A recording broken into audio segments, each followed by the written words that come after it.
Hello and welcome to all. आप सभी का स्वागत है एक बार फिर से एसएसजी गुरुकुल के चैनल पर। तो स्टार्ट करते हैं क्लास को और बहुत गहन रूप से पढ़िएगा।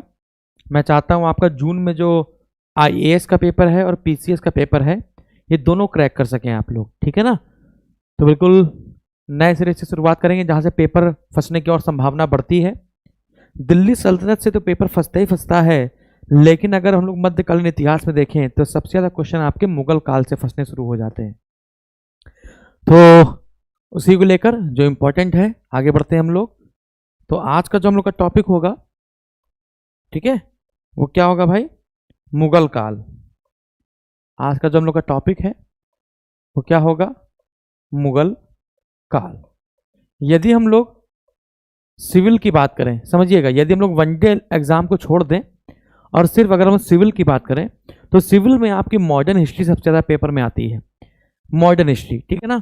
लेकिन मुगल काल से ही आपका जब अकबर आ जाएगा तो अंग्रेज आने शुरू हो जाएंगे, पुर्तगाली आने शुरू हो जाएंगे, 1498 में पुर्तगाली आने शुरू हो जाएंगे, है ना। तो मुगल काल जो है is the best idea to crack modern history, है ना, स्टेप बाय स्टेप।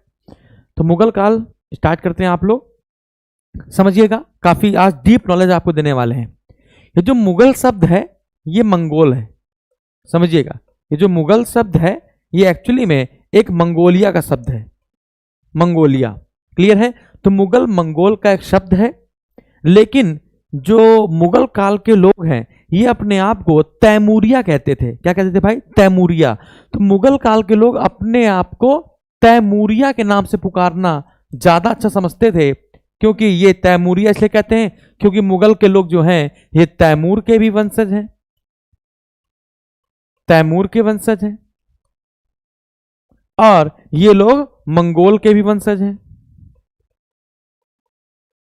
समझिएगा, आज थोड़ी सी क्लास आपकी हम बहुत डीपली ले चलेंगे। जैसे मान के चलिए कि ऑफलाइन क्लास हम ले रहे हैं, ठीक है। मान लीजिए कि आज मैं जैसे ऑफलाइन क्लास लेता हूं वैसे थोड़ी सी आज डीपली क्लास चलेगी, है ना। हो सकता है बहुत लोगों को पसंद ना आए, ठीक है, लेकिन आज थोड़ा सा डीप लेके चलेंगे, ठीक है ना। अगले टाइम से देखेंगे आपका प्रतिक्रिया क्या रहती है, फिर धीमे धीमे उसको शॉर्ट फॉर्म में लेते चलेंगे, ठीक है। समझिएगा, मुगल काल के लोग अपने आप को तैमूरिया का पुकारना पसंद करते थे, ना कि मंगोलियन, क्योंकि मंगोलियन को एक बर्बर गिरोह के रूप में जाना जाता था।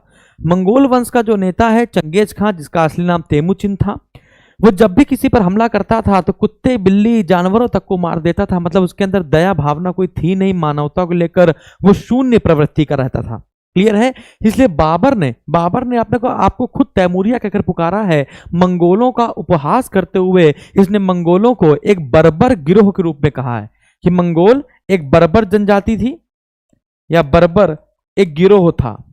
तो क्वेश्चन पूछ दिया जाए कि मंगोलों को बर्बर गिरोह का किसने कहा है, तो आपका आंसर आएगा बाबर ने कहा है। मुगलों की पैतृक उपाधि मिर्जा थी, लेकिन बाबर ने 1504 में काबुल को जीता और काबुल जीतने के बाद 1506 या 7 में इसने मिर्जा की उपाधि को त्याग दिया और मिर्जा की उपाधि को त्याग कर बादशाह या पादशाह की उपाधि ली थी। किसकी भैया? बादशाह या पादशाह की उपाधि ली थी। आप लोग आज बहुत भौचक्के हो जाने वाली हो क्लास से, ठीक है ना। आपको बहुत सारे पॉइंट आज आपको नए मिलेंगे जो सीधे आपके सिविल के पेपर को टकरा जाएंगे, समझिएगा।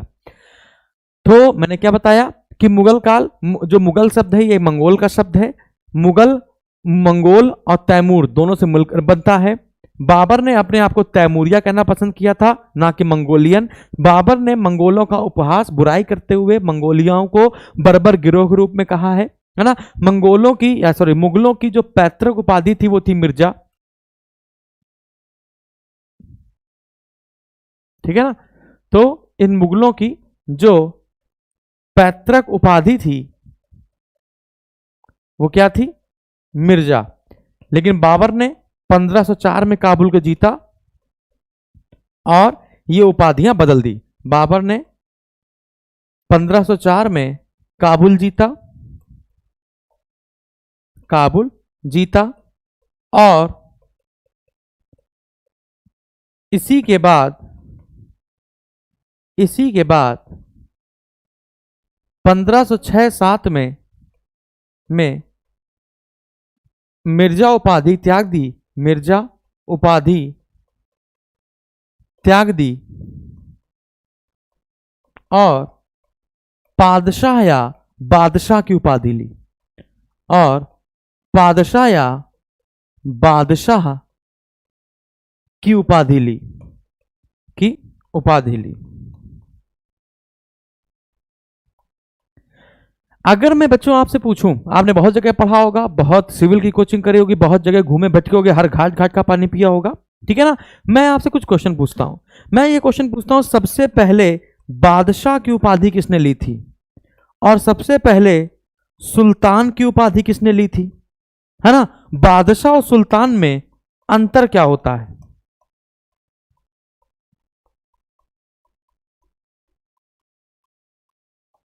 जल्दी बताओ बेटा, कि बादशाह की उपाधि सबसे पहले किसने ली थी, सुल्तान की उपाधि सबसे पहले किसने ली थी, और बादशाह और सुल्तान में अंतर क्या होता है? जैसे मुगल काल के लोग अपने नाम के आगे बादशाह शब्द जोड़ते हैं, बादशाह अकबर, बादशाह हुमायूं, बादशाह बाबर, है ना। लेकिन दिल्ली सल्तनत में जितने भी राजा हुए हैं उन सब लोगों ने अपने आगे सुल्तान की उपाधि ली है। तो क्या कोई अंतर रहा है, खास अंतर है क्या? चलिए मैं आपको बताता हूं। मैं आपको बताता हूं कि बादशाह, बादशाह पूर्ण स्वतंत्र पद है, बादशाह पूर्ण स्वतंत्र पद है। सुल्तान, ठीक है, यह अर्ध स्वतंत्र पद है, पद है जो कि धार्मिक प्रभुता का संकेत है। समझिएगा मतलब क्या है।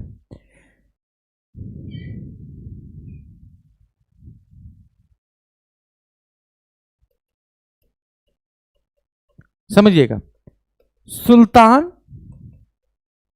और ईश्वर, सुल्तान को सभी धार्मिक कानून नहीं आते थे। सुल्तान को ईश्वर से मदद मांगने के लिए, या ईश्वर को मानने के लिए, या ईश्वर को खुश करने के लिए, है ना, या अपने कामों को पूरा कराने के लिए, है ना, बीच में खलीफाओं की मदद लेना पड़ती थी। यानी मध्यस्थता का कार्य कौन करता था? तो आपका आंसर आएगा खलीफा। यानी कि सुल्तान और ईश्वर के मध्य में, सुल्तान और खुदा के मध्य में खलीफा मध्यस्थता का कार्य करता था। यानी कि ईश्वर के तुरंत बाद सबसे बड़ा पद किसका होता था? खलीफा का होता था। यानी कि जब कोई सुल्तान गद्दी पर बैठता था तो खलीफा से खुतबा पढ़वाता था। खलीफा जब उसको खिलहत देता था, प्रमाण पत्र देता था, तब वो उस साम्राज्य का स्वतंत्र शासक बनता था, ठीक है ना। और धार्मिक गतिविधियों को खलीफा द्वारा ही उस साम्राज्य में नियंत्रित किया जाता था। और सुल्तान की उपाधि सर्वप्रथम ली थी महमूद गजनवी ने।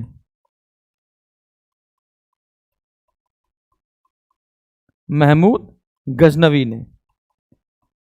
लेकिन महमूद गजनवी के पिता, जिसका नाम था सुबुक्तगीन, महमूद गजनवी के पिता जिनका नाम था सुबुक्तगीन, और सुबुक्तगीन ने गजनी वंश की स्थापना की थी, गजनी वंश की स्थापना की थी।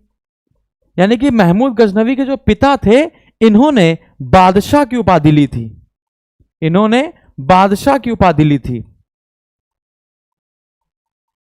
उपाधि ली थी। यानी कि जो बादशाह पद है ये पूर्ण स्वतंत्र है, यह खलीफाओं को नहीं मानता, यह खलीफाओं को नहीं मानता। अब इसके पीछे रीजन है, मैं आपको ये भी बताऊंगा इसके पीछे रीजन क्या है, मैं आपको सब बताऊंगा। अब समझिएगा, तो बादशाह और सुल्तान में ये अंतर बेटा आपको समझ में आया। अच्छा, बादशाह की उपाधि समझिएगा, बादशाह की उपाधि है ना शाहरुख ने भी ली थी। अभी शाहरुख कौन है बेटा? कौन है? तैमूर का बेटा है, ठीक है ना। तो बादशाह की उपाधि तैमूर के पुत्र, तैमूर के पुत्र शाहरुख ने भी ली थी।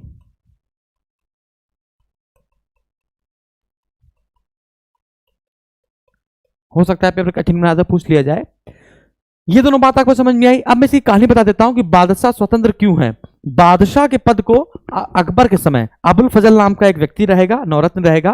तो बादशाह के पद को अबुल फजल ने अपनी किताब अकबरनामा में किया खुरा के सिद्धांत से ऊपर बताया है। किया खुरा का मतलब होता है दैवीय ज्योति सिद्धांत, मतलब कि बादशाह का जो पद है वो स्वतंत्र, जो बादशाह का पद है वो ईश्वर के तुरंत बाद माना गया है। अरे हाँ कि ना? अब ऐसा क्यों माना गया है समझिएगा। जैसे सल्तनत युग में आप देखते हैं कि हर राजा है ना खलीफा से प्रमाण पत्र लेने की कोशिश किया करता था ताकि वो एक वैध शासक बन जाए, है ना। जैसे मोहम्मद बिन तुगलक ने किया था, इल्तुतमिश ने किया था, फिरोज शाह तुगलक ने किया था। समझ में आ गया? लेकिन बादशाह लोग खलीफा को क्यों नहीं मानते थे, अब इसको समझा देता हूं मैं आपको। बताऊं, देखिए, उस्मानी, उस्मानी समझ रहे हो, तुर्की वाले, ठीक है ना। तो तुर्की में जो जनजाति चल रही थी, जो जातियां चल रही थी, उसका नाम था उस्मानी। तो उस्मानी सुल्तान जिसका नाम था सलीम, तो उस्मानी सुल्तान सलीम ने 1517 ईस्वी में मिस्र पर हमला कर दिया, और मिस्र पर हमला करने के बाद अंतिम अब्बासी खलीफा, है ना, को उठा ले गया तुर्की।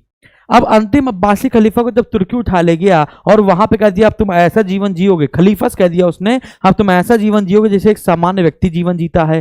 तो उसने खलीफा को सामान्य जीवन, शरणार्थी के रूप में जीवन जीने के लिए विवश कर दिया। अरे हाँ कि ना? और खुद सलीम ने क्या कर दिया बेटा, बादशाह ए इस्लाम की उपाधि ग्रहण कर ली।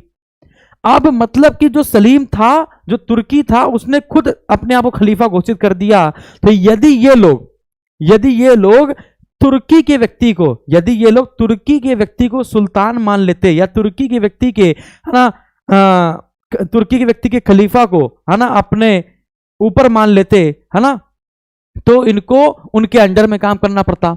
अरे हाँ कि ना? क्लियर है? तो ये अकबर, सॉरी, ये बाबर को बिल्कुल भी पसंद नहीं आया। अरे हाँ कि ना? क्लियर है? तो मुगल लोग खलीफा का बिल्कुल भी सम्मान नहीं करते थे। क्यों नहीं करते थे आपको पता है? क्योंकि तुर्की अंतिम अब्बासी खलीफा को उठाकर तुर्की ले गए थे, है ना। तुर्की जो में जो उस्मान जाति थी, वो, इसका नाम बताया हमने आपको, सलीम, है ना, वो मिस्र पर हमला करता है और अब्बासी खलीफा को उठा ले जाता है और सामान्य जीवन जीने की व्यतीत करता है, कहता है, और खुद खलीफा बन जाता है। यदि ये उनके सामने झुक जाते, यदि खलीफा को मान लेते, तो तुर्की साम्राज्य जो होता वो मुगल साम्राज्य के ऊपर आ जाता। इस यही कारण था। क्लियर है? चलिए, इतनी बात समझ में आई? ये पहले स्लाइड थी, ये आपकी दूसरी स्लाइड है। अब आते हैं, मुगल वंश का संस्थापक कौन है? बाबर, जहीरुद्दीन मुहम्मद बाबर। ठीक है, मुगल वंश का संस्थापक। पहले छोटी छोटी मगर मोटी बातें लिख देते हैं हम आपकी। मुगल वंश का संस्थापक, पूरा नाम लिख ही दिया है, और जन्म 14 फरवरी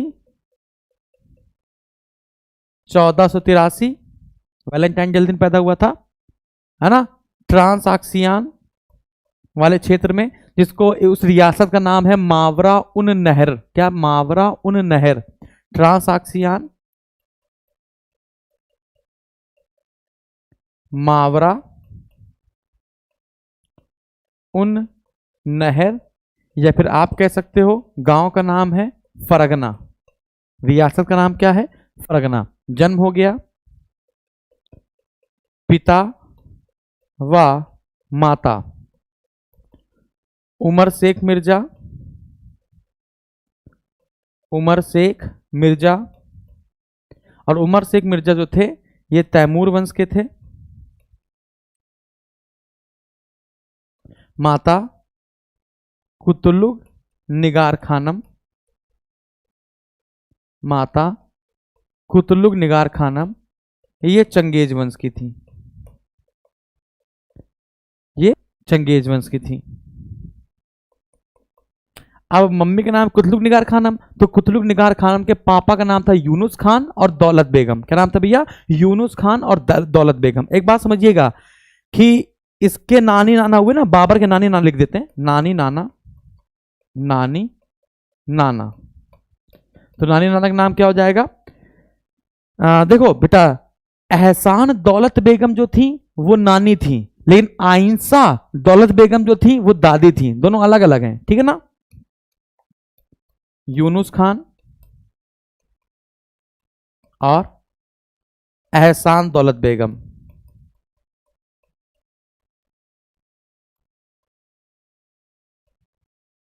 ठीक है? दादी दादा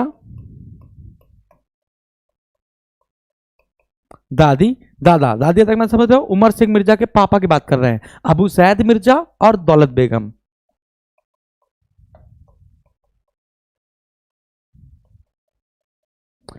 लेकिन यहां पर आइंसा लिखेंगे, आइंसा दौलत बेगम। एक बात समझिएगा, नानी का नाम एहसान दौलत बेगम है और दादी का नाम आइंसा दौलत बेगम है, ठीक है ना। तो सबसे ज्यादा जो मदद करती हैं बाबर की वो होती हैं आइंसा दौलत बेगम। कौन होती है भैया? आइंसा दौलत बेगम। इतनी बात आपको समझ में आई? अरे हाँ कि ना। अब बात करते हैं चाचा की, ठीक है ना। क्यों बात करेंगे अभी मैं आपको बताऊंगा कि अब इसके चाचा का नाम क्या है। जल्दी बताइए, कोई बताया क्या? नहीं पता? ठीक है, चाचा का नाम है अहमद मिर्जा और मामा का नाम क्या है? महमूद खां।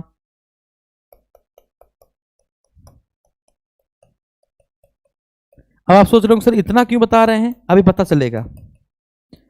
चाचा का नाम है अहमद मिर्जा और मामा का नाम है महमूद खां। महमूद खां। अब ये जो अहमद मिर्जा है, ये जो अहमद मिर्जा है बेटा, अगर जहां समझ में ना आए वहां पर हमको बताइएगा, जहां पर आपको समझ में ना आए हमको वहां पर बताइएगा, ठीक है ना। अच्छा, ये जो अहमद मिर्जा है ये समरकंद का शासक है,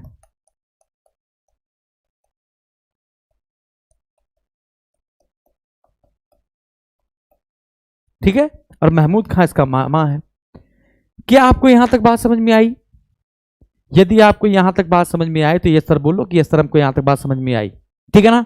अभी हम आपको और बताएंगे। अभी ये फैक्ट डाटा है जो आपको कई किताबों में देखने को मिल जाए, हो सकता है एक किताब में देखने को ना मिले पूरी बात, है ना, लेकिन यहां पर आपको सारे देखने को मिलेगी। आपने जितने पेमेंट करी है, जितना पैसा दिया है, उस पैसे में अगर आपको एक टॉपिक भी पूरी तरीके से मैं पढ़ा देता हूं सही से तो समझ जाइए पैसा वसूल हो गया, ठीक है ना। बाकी सोने पे सुहागा है, ठीक है। अच्छा, आगे बढ़ते हैं। बाबर के उपाधियां, बाबर की उपाधियां। तो उपाधियों में आपने जो जो नाम सुने होंगे उनको भूल जाइए, जो मैं बता रहा हूं उसको याद कीजिए। हजरत फिरदौस मकानी, हजरत फिरदौस मकानी,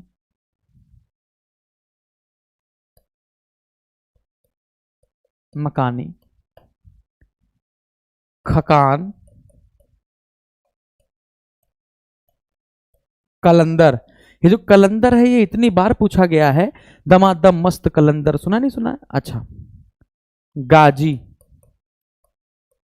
आई पता चलेगा, इस सब कुछ पता चलेगा कि कलंदर क्यों कहा गया है, खकान क्यों कहा गया है, गाजी क्यों कहा गया है, ठीक है ना। जीवनी लेखकों का राजकुमार क्यों कहा गया है, आजीविका ढूंढने वाला सैनिक क्यों कहा गया है, ठीक है ना। रशब्रुक विलियमसन नाम के इतिहासकार ने बाबर को साम्राज्य निर्माता क्यों कहा है। डेनिसन रॉस ने बाबर को मैकियावली से तुलना उसकी क्यों करी है, ठीक है ना। अभी मैं आपको बताता हूं, ये नॉर्मल चीजें हैं। जहरुद्दीन मोहम्मद बाबर, मुगल वंश का संस्थापक, जन्म 14 फरवरी 1483, फ्रांस आक्सियान के क्षेत्र में मावरा उन नहर रियासत या फरगना रियासत कह सकते हैं। पिता और माता का नाम उमर शेख मिर्जा तैमूर वंश की थी, कुतलुग निगार खानम चंगेज वंश की थी। नाना नानी यूनुस खान और एहसन दौलत बेगम। दादी दादा अबू सैद मिर्जा और आइंसा दौलत बेगम। चाचा और मामा अहमद मिर्जा और महमूद खां। और अहमद मिर्जा क्या था? समरकंद का शासक था। अगला अब क्वेश्चन बनता है, बाबर तैमूर वंश की ओर से कौन सा वंशज था?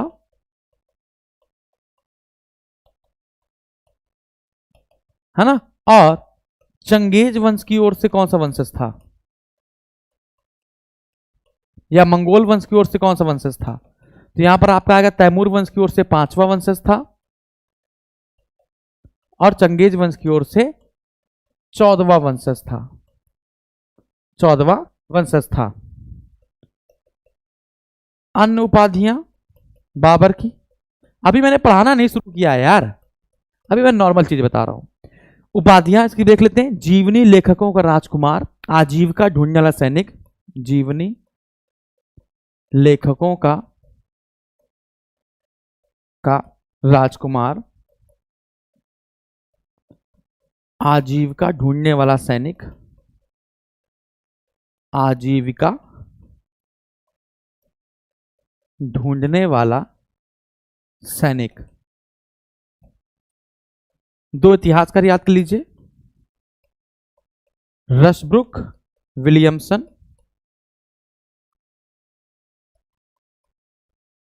और डोनिसन रैसी। याद कर लीजिए क्या रहे, डोनिसन रैसी या डोनिसन रॉस, डोनिसन रॉसी या रैस।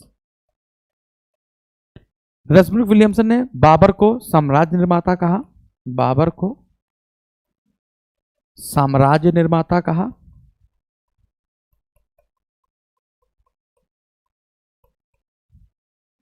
और डेनिसन रॉस ने इसको मैकियावली के समान मांगा, मैकियावली के समान। अगर आपने प्राचीन इतिहास पढ़ा होगा तो प्राचीन इतिहास में लिखा है कि मैकियावली की तुलना किससे की जाती है, तो अर्थशास्त्र के लेखक चाणक्य से की जाती है। लेकिन डेनिसन रॉस ने या डेनिसन रैस ने, है ना, मैकियावली की तुलना किस मुगल बादशाह से की है, तो आपका आंसर आएगा बाबर से की है। क्लियर है? अरे हाँ कि ना। चलिए एक नॉर्मल सा, यदि आपने टीजीटी पीजीटी कर रहे हैं या जेआरएफ का पेपर देना चाहते हैं इतिहास से, है ना, तो इसको देख लीजिए कि लेन पुल, इतिहासकार लेन पुल क्या कहता है कि जो बाबर है ना, वो लुटेरों और राजकीय प्रशासन के बीच की कड़ी, तैमूर और अकबर के बीच की कड़ी, बाबर जो मध्य एशिया और भारत के बीच की कड़ी था। ठीक है ना, तो बाबर एक कड़ी था, बाबर एक कड़ी था किनके बीच, मध्य एशिया और भारत के बीच, मध्य एशिया व भारत के बीच, लुटेरों और राजकीय प्रशासन के बीच, लुटेरों और राजकीय प्रशासन के बीच, और लास्ट में लिखिए तैमूर और अकबर के बीच। कहां पर लिख दूं मैं,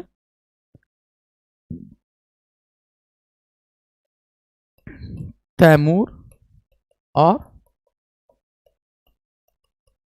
अकबर के बीच। कोई पढ़ा दे माई का लाल तो बताना, ठीक है ना, मैं आपको जो पढ़ा रहा हूं कोई पढ़ा दे तो बताना, चाहे 50,000 रुपए का कोर्स भी खरीद लेना किसी का तो भी बताना, ठीक है ना। चलिए अब मैं आपको स्टार्ट करता हूं कि बाबर की कहानी क्या है। तो पहले ये पिक्चर देख लीजिए मुगल वंश की, जो मैंने आपको बताई है, ये मुगल काल लिखा हुआ है। तो मुगल जो शब्द है वो मंगोल से आया है, मंगोल शब्द है ना, मुगल जो थे वो मंगोलों और तैमूर दोनों के वंशज का मिश्रण है। बाबर अपने आप को तैमूरिया कहकर पुकारता है कि मंगोल को एक बर्बर गिरोह के रूप में वो कहता है, उपहास करता है, बुराई करता है। अगला, मुगल काल के पैतृक उपाधि मिर्जा थी, लेकिन बाबर ने इस परंपरा को तोड़ दिया। 1504 में काबुल जीता और इसी के बाद 1506-7 में मिर्जा उपाधि त्याग कर बादशाह या पादशाह की उपाधि ले ली। बादशाह और सुल्तान में क्या अंतर होता है ना, और मुगल काल के लोगों ने बादशाह की उपाधि ली तो उसने क्यों ली और वो किस खलीफा को क्यों नहीं मानता। तो सुल्तान और ईश्वर के बीच में खलीफा होता है, जबकि ईश्वर की तुरंत बाद बादशाह होता है, वो खलीफा को नहीं मानता है। सुल्तान की उपाधि सबसे पहले महमूद गजनवी ने ली थी, और जबकि इसके पिता सबुद्दीन जो गजनी वंश के संस्थापक थे, इन्होंने बादशाह की उपाधि ली थी। बादशाह की उपाधि प्राचीन इतिहास में तैमूर के पुत्र शाहरुख ने भी ली थी। तो सुल्तान एक अर्थ स्वतंत्र पद है जो कि धार्मिक प्रभुता का संकेत है। बादशाह एक पूर्ण स्वतंत्र पद है, ये खलीफाओं को नहीं मानता। खलीफाओं क्यों नहीं मानता, तो मिस्र पर आक्रमण किया था सलीम ने, है ना, और खलीफा को गिरफ्तार कर लिया था और खुद को खलीफा घोषित कर लिया था। तो मुगल लोग कभी नहीं चाहते थे कि वो तुर्कियों के गुलाम बन जाएं। अब आते हैं बाबर में। बाबर का नॉर्मल सा क्वेश्चन क्या बनता है, बाबर का जन्म 14 फरवरी 1483 ईस्वी को ट्रांस के मावरा उन नहर रियासत के एक छोटी रियासत फरगना में हुआ था। बाबर को हम लोग हजरत फिरदौस मकानी, खकान, कलंदर, गाजी, है ना, और जो डेनिसन रॉसी हैं वो उनको मैकियावली के समतुल्य, प्रोफेसर रसब्रुक विलियमसन जो भारत को साम्राज्य निर्माता या बाबर को साम्राज्य निर्माता, जीवनी लेखों का राजकुमार, आजीविका ढूंढने वाला सैनिक, ये सब कहकर पुकारते हैं। इनकी माता पिता का नाम, पिता है उमर शेख मिर्जा जो तैमूर वंश के हैं, माता है कुतलुग निगार खानम जो चंगेज वंश की हैं, नानी नाना यूनुस खान और एहसन दौलत बेगम है, जबकि दादी दादा अबू सैद मिर्जा और आइंसा दौलत बेगम है। चाचा और मामा अहमद मिर्जा और महमूद खां थे, और अहमद मिर्जा समंदकर का शासक था। आगे बढ़ते हैं। बाबर तैमूर वंश की ओर से 5वां वंशज है, जबकि चंगेज वंश की ओर से 14वां वंशज है। इसकी अनुपाधियां मैंने आपको बता दी है। रसब्रुक विलियमसन इसको क्या कहते हैं और लेनपुल क्या कहते हैं। लेनपुल 3 चीजों की कड़ियां बताते हैं बाबर को, मध्य एशिया और भारत के बीच की कड़ी, लुटेरों और राजकीय प्रशासन के बीच की कड़ी, तैमूर और अकबर के बीच की कड़ी। अब हम लोग स्टार्ट करते हैं बाबर के बारे में पढ़ना, ठीक है ना। सबसे पहला क्वेश्चन ये है कि बाबर ने अपना गुरु किसको माना था। तो बाबर नक्शबंदी सिलसिले के उबैदुल्ला अहरार का शिष्य था। उबैदुल्ला अहरार तैमूरियों के संरक्षक पीर थे। पीर जानते हो ना? हाँ, ठीक है। और बाबर इनको इतना मानता था कि बाबर ने इनको कई बार अपने सपनों में देखा, ठीक है ना। तो बाबर कई बार अपने सपनों में किसको देखा है, किस पीर को देखा था या किस संत को देखा था? तो आपका आंसर आएगा नक्शबंदी सिलसिले के उबैदुल्ला अहरार। क्या भैया? उबैदुल्ला अहरार। अब मैं पॉइंट टू पॉइंट लिखता हूं, इसको समझिएगा। तो पहला पॉइंट हमने लिखा उबैदुल्ला अहरार, उबैदुल्ला अहरार, नक्शबंदी सिलसिला,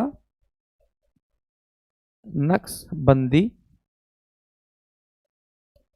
सिलसिला।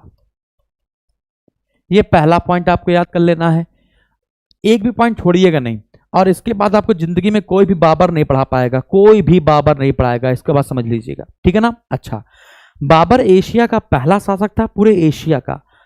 अगर आपसे पूछा जाए कि बारूद का आविष्कार किसने किया था, तो बारूद का आविष्कार चीन ने किया था। लेकिन बारूद का पहला प्रयोग किसने किया था? तो आपका आंसर आएगा मंगोल में चंगेज खान ने किया था। लेकिन एशिया का प्रथम शासक जिसने गोला बारूद का सफलतापूर्वक प्रयोग किया था वो था आपका बाबर। अरे हाँ कि ना? तो बाबर के अंदर बाबर के अंदर चंगेज खान का भी खून शामिल था, चंगेज खान के वंशज का भी खून शामिल था, और तैमूर के वंशज का भी खून शामिल था। तैमूर तो वह व्यक्ति है जो 1398 में भारत आता है, लूट पाट कर चला जाता है और खिज्र खां उसका गुलाम बनकर संयुक्त वंश की स्थापना कर देता है। इतना खतरनाक होता है तैमूर। अरे हाँ कि ना? क्लियर है? Very good. आगे बढ़ते हैं। बाबर 1494 में 12 वर्ष की उम्र में फरगना का शासक बन गया। और फरगना का शासक इसको किसने बनाया था? इसकी दादी दौलत बेगम ने। फरगना की राजधानी उस समय अंदीजान हुआ करती थी। कौन सी बेटा? अंदीजान हुआ करती थी। अरे हाँ कि ना? Very good. लेकिन अंदीजान में भुखमरी फैल गई, अकाल फैल गया, तो उसके पापा उमर शेख मिर्जा ने यहां से राजधानी हटाकर क्या कर दी? अक्सी कर दी। ये सब हम लोग अफगानिस्तान की बात कर रहे हैं। ये जितनी बात मैं आपको कर रहा हूं वो अफगानिस्तान की बात कर रहा हूं, फरगना की बात कर रहा हूं। अभी मैं भारत नहीं आया। जैसे सिंधु नदी को पार करेंगे तो भारत वाला एरिया लग जाएगा। अभी मैं जितने भी नाम आपको बताऊंगा वो सभी आपके अफगानिस्तान वाले एरिया में रहेंगे या पाकिस्तान में एंट्री नहीं मारेंगे। पाकिस्तान उसमें भारत का ही क्षेत्र हुआ करेगा, ठीक है ना। तो बताया जाए मैं आपको, चलिए स्टार्ट करते हैं। तो मात्र 12 वर्ष की उम्र में ही 1483 में इसका जन्म हुआ था और 1494 मात्र 11-12 साल की उम्र में दादी दौलत बेगम की सहायता से बाबर फरगना का राजा बन जाता है ना। लेकिन वहां पर फरगना की राजधानी होती है अंदीजान, लेकिन अंदीजान में भूखमरी फैल जाती है, दुर्भिक्ष पड़ जाता है, अकाल पड़ जाता है। तो उसके पिता उमर शेख मिर्जा ने अपनी राजधानी अंदीजान से हटाकर अक्सी कर दिया था, ठीक है ना। दौलत बेगम जो उसकी दादी थी प्रारंभिक समस्याओं को खत्म कर कर उसके ताजपोशी तो कर दी थी, लेकिन उस फरगना का राजा कौन बनना चाहता था? उस फरगना का राजा बनना चाहता था उसका चाचा अहमद मिर्जा और या फिर उसका मामा जिसका नाम था महमूद खां।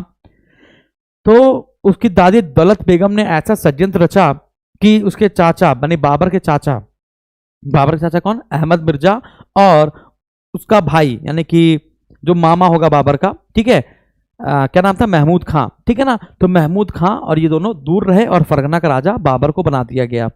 अब बाबर को मारने के लिए या बाबर को हटाने के लिए, है ना, महमूद खां और अहमद मिर्जा दोनों एक हो जाते हैं कि कैसे अब बाबर को हटाया जाए और फरगना हम इसको छीन लिया जाए। अरे हाँ कि ना? क्लियर है? वापस आते हैं। बाबर का सपना था, जब बाबर छोटा था तो बाबर का सपना था, अच्छा 111 साल की एक बुढ़िया थी, ठीक है ना, 111 साल की बुढ़िया थी। बाबर अपना जीवन बहुत भागते भागते बिताया है ना। तो जैसे गेंद नाचती है गेंद, वैसे ही नाचता था। इतिहासकार फरिश्ता कहता है कि किस्मत के हाथ गेंद बन बैठा था। कौन? किस्मत के हाथ गेंद बन बैठा था बाबर। जैसे शतरंज में जब सारे सिपाही मर जाते हैं, जब कुछ नहीं रह जाता है ना, तो कुछ सैनिकों के साथ वो कभी इस घर तो कभी उस घर अपने आप को बचाने के लिए घूमता रहता है। ठीक उसी प्रकार बाबर भी शतरंज का वो राजा बन गया था जिसकी सेना समाप्त हो गई थी और वो अपने आप को बचाने के लिए कभी इस घर तो कभी उस घर छुप छुप कर जाता था। कहने का मतलब समझ में आया आपको? नहीं समझ में आ रही? Very good. तो बाबर जब भाग रहा था तो एक 111 साल की बुढ़िया थी। उस 111 साल की बुढ़िया ने तैमूर ने जो भारत पर हमला किया था, तैमूर ने जो भारत पर हमला किया था, लूटपाट की थी और यहाँ से लूटपाट के सब कुछ चला गया था, वो कहानी बाबर को सुनाई। बाबर उस कहानी से इतना अट्रैक्टिव हुआ कि बाबर ने सोचा कि पहले तो मैं तैमूर साम्राज्य की राजधानी को जीतूंगा। और उस समय तैमूर साम्राज्य की राजधानी समरकंद थी। क्या थी? समरकंद थी। समरकंद को जीतने के लिए बाबर ने 3 बार प्रयास किया, 3 बार प्रयास किया और तीनों बार वो विफल हो गया। कैसे विफल हो गया समझ लो। जब उसकी उम्र 15 साल की थी, जब उसकी उम्र, बाबर की उम्र 15 साल की थी, तो 1497 ईस्वी में इसने हमला किया समरकंद पर। 100 दिन तक समरकंद का राजा बना रहा। ठीक है। फिर 1501 में 8 महीने के लिए समरकंद का राजा बना रहा। लेकिन ये जो विजय है क्षणिक मात्र थी, मतलब थोड़े समय के लिए बनी थी। क्यों? क्योंकि उस समय समरकंद का जो राजा था उसका नाम था बैसकर मिर्जा। क्या नाम था? बैसकर मिर्जा। और बैसकर मिर्जा ने उज्बेकों को अपना सैनिक या सेनापति बना रखा था। उज्बेक वो होते थे, है ना, जिनकी युद्ध नीति किसी को समझ में नहीं आती थी कि वो कौन सी युद्ध नीति अपनाएंगे, है ना। यही युद्ध नीति जो बाबर ने, उज्बेकों ने बाबर के साथ अपनाई थी, बाबर ने भारत वालों के साथ अपना दी। तो भारत के राजा भी नहीं समझ पाए थे, समझिएगा। तो उस समय उज्बेक नेता था सैबानी खां। क्या नाम था भैया? सैबानी खां। ठीक है ना। तो सैबानी खां ने 1502 में सरेपुल के युद्ध में तुलगमा नीति का प्रयोग किया। युद्ध नीति है तुलगमा नीति। इस तुलगमा नीति में सामने वाले को 3 ओर से घेरा जाता है, ना कि सिर्फ सामने सामने लड़ाई होती है ना। दाएं और बाएं के सैनिकों को छुपाकर रिजर्व आर्मी के रूप में प्रयोग किया जाता है। और जैसे सामने वाली सेना आगे बढ़ती है तो जो दाएं बाएं सेना छुपी रहती है वो सीधे राजा पर हमला कर देती है। इसे कहते हैं तुलगमा नीति, है ना, या उस्मान विधि, रूमी विधि, कुछ भी कह सकते हो आप लोग। इतनी बात आपको समझ में आई? जल्दी बताइए। अच्छा, अब जब एक बात समझिएगा यहां पर मैं आपको क्या कह रहा हूं कि जब बाबर समरकंद को जीतने जा रहा था या समरकंद को जीतने गया तो फरगना की गद्दी हो गई खाली। अब जब फरगना की गद्दी खाली हो गई तो इस पर बाबर के सौतेले भाई जहांगीर मिर्जा को गद्दी पर बिठा दिया गया। अब समरकंद पर बाबर बैठा हुआ, लेकिन वहां पर हुआ सरे पुल का युद्ध और उस सरे पुल के युद्ध में बाबर हार गया सैबानी खां के हाथों। अब बाबर परेशान कि फरगना भी चला गया और समरकंद भी चला गया, अब क्या किया जाए, है ना। अब वो बेचारा धीमे धीमे घूमने लगा। यानी बाबर, कह सकते हैं कि बाबर मध्य एशिया की राजनीति में कभी भी सफल नहीं हो पाया, लेकिन उसका साहस कभी हारा नहीं, उसने कभी भी हार नहीं मानी, है ना। बाबर की मदद उसकी नानी, बाबर की मदद उसकी दादी, दोनों ने किया। दोनों दौलत बेगम ने उसकी मदद की, है ना, और उसको हमेशा मोटिवेट कर रखा कि तुम परेशान मत हो, तुम एक दिन राजा बनोगे, तुम एक दिन राजा बनोगे। ठीक है ना। बाबर ने बाबरनामा में खुद लिखा है, मैंने रमजान का त्योहार 2 बार एक ही स्थान पर कभी नहीं मनाया। फरिश्ता बता चुके हैं, इतिहासकार फरिश्ता कहता है किस्मत के हाथ गेंद बना वह शतरंज के बादशाह जैसा एक जगह से दूसरी जगह भागता रहता, जैसे समुद्र के किनारों पर पड़े कंकड़ हमेशा एक दूसरे से टक्कर खाते रहते हैं और घिस घिस कर छोटे होते रहते हैं। लेकिन बाबर घिस घिस कर छोटा नहीं हुआ, बाबर ने धैर्य रखा, ठीक है ना, पेशेंस रखा और सोचा कि अब हम संघर्ष कैसे कर सकते हैं। 1504 में उसने काबुल और गजनी, 1507 में उसने कांधार को जीत लिया, लेकिन कांधार तो तुरंत निकल गया। तो 1511-12 में, समझिएगा, 1502 में हार गया था ना, 1502 में हार गया था, ठीक है। फिर 1504 में इसने काबुल को जीता, गजनी को जीता, 1507 में कांधार को जीता, लेकिन कांधार तुरंत निकल गया उसके हाथ से। क्लियर है भैया। 1511-12 में बाबर को लगा कि हमें भी एक दोस्त की जरूरत है, तो बाबर ने ईरान के राजा शाह इस्माइल के साथ समझौता किया कि हम लोग मिलकर हमला करेंगे। तो ईरान के शासक शाह इस्माइल को एक अच्छा नेतृत्वकर्ता मिल गया था, सेना बढ़ाने वाला। तो शाह इस्माइल ने कहा ठीक है। बाबर और शाह इस्माइल ने मिलकर समरकंद, बुखारा और खुरासान को जीत लिया। किसको? समरकंद, बुखारा और खुरासान को जीत लिया। समरकंद फिर इसने जीत लिया, ठीक है ना। समरकंद को जीतने के लिए या समरकंद, बुखारा और खुरासान को जीतने के लिए बाबर ने ईरान के जो राजा शाह इस्माइल था, अरे हाँ कि ना, उसने कहा था कि मैं तुमसे तभी दोस्ती करूंगा जब तुम सुन्नी धर्म छोड़कर शिया धर्म अपनाओगे। तो बाबर ने सोचा कि भैया मौका है ना, अब मजबूरी है तो गधे को भी बाप बनाना पड़ेगा। तो बाबर ने इसी दौरान, समझ आ रहा है, बाबर ने इसी दौरान शिया धर्म को अपनाया था जब उसको ईरान के शासक, ईरान शिया धर्म के लिए जाना जाता ना, तो ईरान के शासक शाह इस्माइल से समझौता करना पड़ा था। अब वो ईरान ईरान की वेशभूषा धारण करता था, पोशाक धारण करता था। क्लियर है? आगे तो मैंने क्या बताया, समरकंद को जीत लिया, बुखारा को जीत लिया और खुरासान को जीत लिया बाबर ने। लेकिन अचानक से फिर से एक उज्बेक सरदार आता है जिसका नाम होता है अब्दुल्ला खां, और अब्दुल्ला खान ने 1512 में कुल ए मलिक नाम के युद्ध में बाबर को फिर हराया और समरकंद को फिर जीत लिया। अब बाबर को इतनी तेज गुस्सा आई, बाबर समझ गया कि समरकंद को जीतना बहुत मुश्किल है, इन उज्बेगों को हराना बहुत मुश्किल है। अब आमू दरिया नदी बहती ना, आमू दरिया है ना, आमू दरिया, सीरी दरिया, तो आमू दरिया उज्बेगों, ईरानियों और बाबर के बीच में, आमू दरिया जो नदी है वो उज्बेगों, ईरानियों और बाबर के बीच में सीमा यानी बाउंड्री बन गई। ठीक है ना, उधर नहीं जाएंगे, इधर नहीं आएंगे, वो उधर नहीं जाएंगे। क्लियर है? तो आमू दरिया ईरानियों की, उज्बेगों की या समरकंद की और बाबर के बीच की क्या बन गई, बॉर्डर बन गया या सीमा रेखा बन गई। अरे हाँ कि ना? तो इतनी बात आपको समझ में आई? क्लियर है? तो जितना मैंने आपको बोला अब उसको लिख देते हैं, वरना सब बाउंस मार जाएगा। क्या बोलते हो? जल्दी बताओ, जितना मैंने बोला उसको लिख दिया जाए।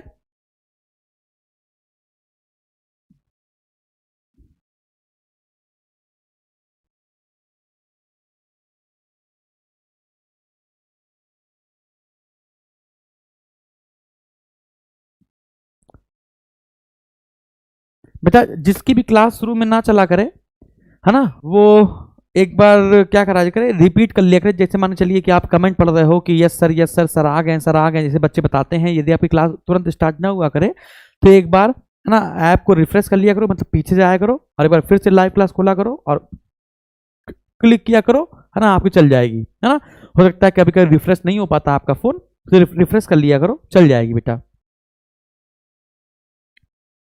किसी किसी के फोन में ये प्रॉब्लम आती है, सबके फोन में ये प्रॉब्लम नहीं आती है। तो लिखा जाए, इस बार का जून का जो यूपी पीसीएस का पेपर है किसी तरीके से आप लोग क्रैक कर दीजिएगा। ठीक है, ना लिखूं? नहीं, लिख देता हूं। ठीक है ना, लिख देता हूं, वरना पूरी कहानी आपको बाउंस मार जाएगी। आप 3-4 बार सुनेंगे, है ना, नोट्स बनाने में हो सकता है दिक्कत हो जाए। ये नोट्स तो आपको खुद बनाने, जब आप खुद नोट्स बनाते हो बेटा, है ना, महानंदन यादव, ठीक है, आरो यार हो जाएगा इससे। अरे यार, आरो यारो का पेपर में कभी हम जीवन में ये सब ना पढ़ाते। ठीक है मैं सिविल की लेवल की बात कर रहा हूं बार बार, या तो आईएएस या तो पीसीएस। अब पीसीएस में चाहे यूपी पीएससी हो, बीपीएससी हो, आरपीएससी हो, आरएएस हो, एमपीपीएससी हो, हरियाणा पीएससी हो, छत्तीसगढ़ पीएससी हो, वो सब आ जाएगा आपका। ठीक है, मैं इस लेवल की बात कर रहा हूं। ठीक है, आगे बढ़ते हैं। तो मैंने बताया उबैदुल्ला अहरार नक्शबंदी सिलसिले के थे, जिनका शिष्य बाबर को माना जाता है। बाबर को इन्होंने दर्शन भी दिए थे और हमेशा मोटिवेट भी किया है। अगला, यह प्रथम, बाबर जो था यह प्रथम शासक है, यह प्रथम शासक है जिसने गोला बारूद का प्रयोग किया, जिसने एशिया में गोले बारूद का प्रयोग किया, गोला और बारूद का प्रयोग किया।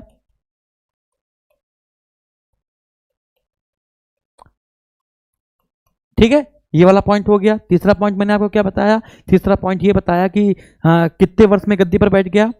मात्र 11 से 12 वर्ष की उम्र में, की उम्र में 1494 में फरगना का शासक बना,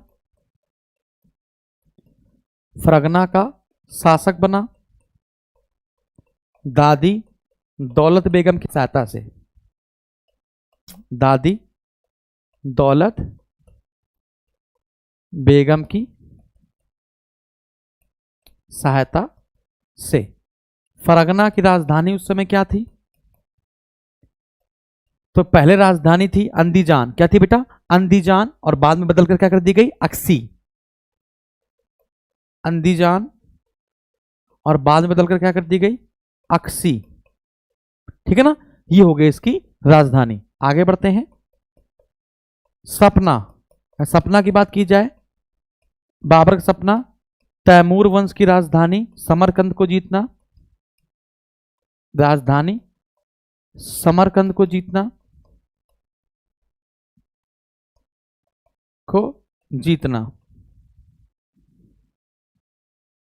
इसने कुल 3 बार हमले किए।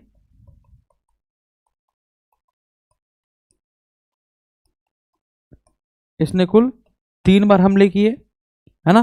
पहला हमला जब ये मात्र 15 साल का था 1497 में किया, 100 दिन तक राजा बना। 1497 में किया, 100 दिन तक गद्दी पर बैठा रहा। 1501 में किया, है ना, 8 महीने तक गद्दी पर बैठा रहा।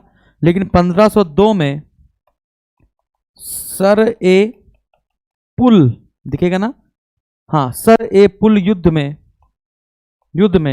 बाबर हारा, ठीक है ना। इधर ये समरकंद के चक्कर में पड़ा रहा। अच्छा, हराया किसने था ये लिख लो, उज्बेक सरदार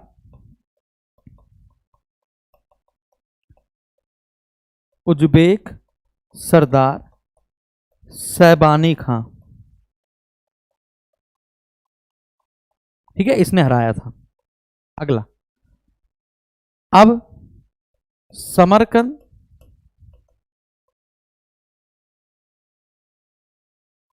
सैबानी खां के नेतृत्व में आ गया और दूसरी तरफ फरगना का शासक सौतेले भाई जहांगीर मिर्जा को मिल गया। सौतेले भाई जहांगीर मिर्जा को मिल गया।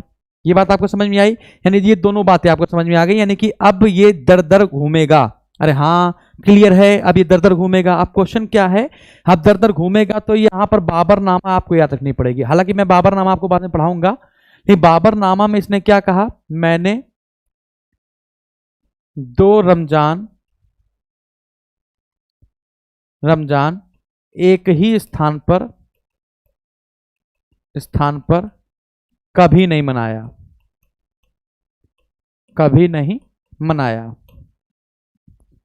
अब यहां पर इतिहासकार फरिश्ता क्या कहेगा? इतिहासकार फरिश्ता कहता है, किस्मत की गेंद समुद्र के किनारों पर पड़े कंकड़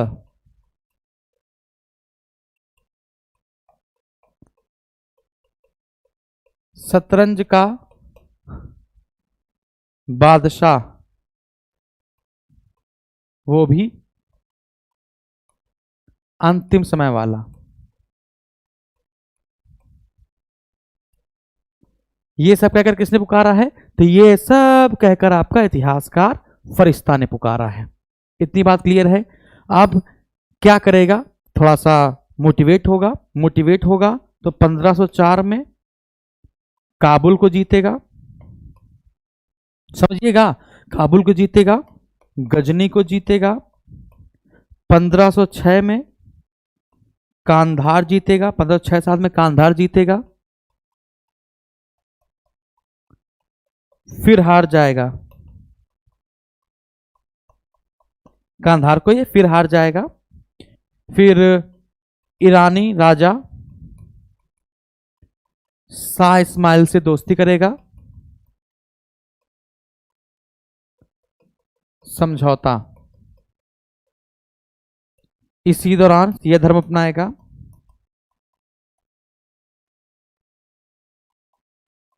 इसी दौरान सिया धर्म अपनाएगा। क्लियर है? अपनाएगा और वेशभूषा पहनेगा।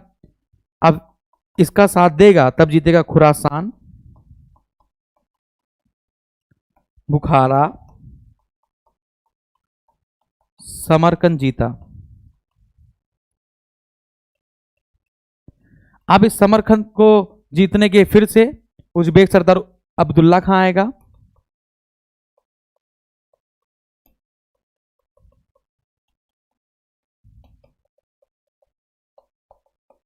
ठीक है, और समरकंद को फिर से जीत लेगा। तो उज्बेक सरदार अब्दुल्ला खां ने कुल ए मलिक, है ना, कि भैया कुल ए मलिक नाम के युद्ध में किसको हरा दिया? बाबर को हरा दिया और समरकंद को वापस जीत लिया। अब समरकंद को कभी भी, अब समरकंद की तरफ कभी भी बाबर ध्यान नहीं देगा। ठीक है ना। और आमू दरिया को सीमा माना जाएगा, माना जाएगा। किनके बीच? ईरानियों के बीच, उज्बेकों के बीच और बाबर के बीच। चलिए, ये हो गया नॉर्मल से क्वेश्चन जो बाबर की प्रारंभिक जीवनी पर आएंगे, ठीक है ना। अब हम लोग बात करेंगे भारत पर बाबर के आक्रमण के कारण। भारत पर बाबर के आक्रमण के कारण, आक्रमण के कारण, कारण सिर्फ एक होगा, धन लूटना, साम्राज्य स्थापित करना,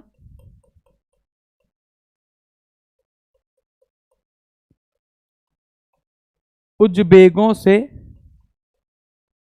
बचे रहना। चलिए अब समझिएगा कि भारत पर बाबर के आक्रमण के कारण क्या थे, ठीक है ना।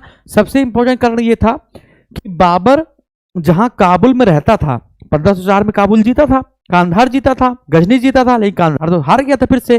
तो बाबर के पास एक छोटा सा साम्राज्य सिर्फ काबुल बचा था। तो बाबर जब काबुल पे बैठा हुआ था तो काबुल में कुछ नहीं बचा था, मतलब पैसा सा कुछ नहीं बचा हुआ था। तो बाबर फर्जी में तमगा कर वसूला करता था, किसी तरीके से कोई ना कोई कर लगाकर जनता से और पैसा वसूला करता था। हालांकि इसको पता था काबुल की जनता बहुत गरीब है, वो पैसा नहीं भर पाएगी, फिर भी कहीं ना कहीं से जनता जुगाड़ करती थी, क्योंकि वो भी समझ रही थी काबुल गरीबी की हालत में है। अरे हाँ कि ना। तो बाबर ने जैसे काबुल को जीत लिया था, बाबर ने जैसे काबुल को जीत लिया था तो उसको पता चल गया समरकंद को हारने के बाद कि अब हम कुछ कर नहीं सकते, अब ईरान के राजा शाह इस्माइल भी हमारा साथ नहीं देंगे, उज्बेकों से डर भी लग रहा है, तो अब हमें थोड़ा सा इधर की तरफ भागना पड़ेगा, पूरब की तरफ भागना पड़ेगा, थोड़ा दक्षिण पूरब की तरफ निकलना पड़ेगा। अरे हाँ कि ना। तो बाबर जो है वो काबुल को घोर गरीबों का देश मानता है। अरे हाँ कि ना। क्या भैया पेपर में क्वेश्चन पूछ दिया जाए कि बाबर किस देश को घोर गरीबों का देश मानता था, तो आपका आंसर आएगा काबुल को घोर गरीबों का देश मानता था। क्योंकि भारत को बहुत एक समृद्ध देश मानता था, कहते थे सोने की शिलाएं यहां पर मिल जाएंगी, सिक्कों का बाहुल्य क्षेत्र यहां मिल जाएगा, मतलब शिला समझ रहे हो, सोने की चट्टाने मिल जाएंगी हमको यहाँ पर, सोने के पत्थर रूपी चट्टाने हमको मिल जाएंगी यहाँ पर, सिक्कों के भंडार हमको यहाँ सोने के मिल जाएंगे। अरे हाँ कि ना। दूसरी तरफ हमको अमीर सरदारों को संतुष्ट भी करना है कि यदि कोई उन पर हमला कर देता है हमारे खिलाफ तो वो उनसे ना मिल जाए, इसलिए अमीर सरदारों को भी संतुष्ट करना है। अरे हाँ कि ना। और तीसरा, उज्बेक हमारे ऊपर कभी भी हमला कर सकते हैं, तो हमारा काबुल भी कभी ना कभी जा सकता है ना। तो उसको एक अच्छा साम्राज्य चाहिए था जो एक धन संपदा से पूरा हुआ हो और उज्बेकों से बचे रहने के लिए। ये तीन कारण थे बाबर का भारत की तरफ देखने का। अरे हाँ कि ना। और उस 111 साल की बुढ़िया ने पहले ही, है ना, क्या किया था भैया, बाबर को तैमूर की विजय के बारे में बता रखा था कि भारत को कैसे उसने अष्ट नष्ट करा था। एक स्थान पड़ता है अफगानिस्तान में काबुल के पास जिसका नाम है दिखकाट। तो दिखकाट में ही वो बुढ़िया मिली थी, चलो छोड़ो इतना लेवल पर नहीं जाएंगे। तो दिखकाट में ही वो बुढ़िया मिली थी जिसने तैमूर की कहानी, है ना, बाबर को सुनाई थी। और बाबर तब से बहुत उत्साहित हो गया था कि हम भी आराम से भारत को जीत सकते हैं। अरे हाँ कि ना। क्लियर है। अब समझते हैं कि रणनीति क्या थी, बाबर की रणनीति क्या थी। रणनीति में सबसे पहले उसने राजनीति देखी। अब राजनीति क्या देखी समझिएगा कि उस समय इब्राहिम लोदी गद्दी पर बैठा हुआ था, लोधी वंश का अंतिम शासक। लोधी वंश ने दिल्ली और आगरा में क्या चल रहा था, लोधी वंश। समझिएगा, दिल्ली और आगरा में क्या चल रहा था, तो लोधी वंश चल रहा था। मैं आपको जो बता रहा हूं इसको लिखिए चलिएगा, ठीक है ना। दिल्ली में क्या चल रहा था, लोधी वंश चल रहा था। इसके बाद अगर हम लोग बाबरनामा की बात करें तो बाबर ने अपने बाबरनामा में 5 मुस्लिम शासकों और 2 हिंदू राजाओं का वर्णन किया है। 5 मुस्लिम शासकों और 2 हिंदू राजाओं का वर्णन किया है, ठीक है ना। तो जैसे उसने क्या क्या वर्णन किया है कि इब्राहिम लोधी लोधी वंश का था जो दिल्ली और आगरा पर को अपने कब्जे में रखे हुए था। अरे हाँ कि ना। मालवा, गुजरात, बहमनी समझिएगा, मालवा, गुजरात, बहमनी और लोधी वंश, ठीक है। और इसके बाद एक और बच रहा है बंगाल। बंगाल, ये 5 मुस्लिम शासक थे या मुस्लिम राज्य थे, ठीक है ना। और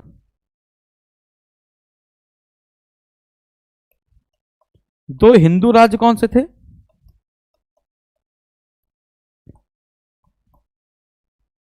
2 हिंदू राज्य थे, कृष्णदेवराय और राणा सांगा। इसको राणा संग्राम सिंह भी कहते हैं, इसको हम लोग राणा संग्राम सिंह भी कहते हैं। तो कृष्णदेवराय विजयनगर का था और ये मेवाड़ का था। समझते हैं अब। तो क्वेश्चन अगर पूछ दिया जाए कि बाबर ने अपने बाबरनामा में भारत पर हमला करते समय कुल कितने मुस्लिम शासक की वर्णन किया है? तो 5। और कितने हिंदू राजा का वर्णन किया है? मात्र 2। अब क्वेश्चन पूछ दिया जाए कि बाबर अपने बाबरनामा में किस शासक को सबसे अधिक शक्तिशाली बताता है? तो सबसे अधिक शक्तिशाली कृष्णदेवराय को बताता है।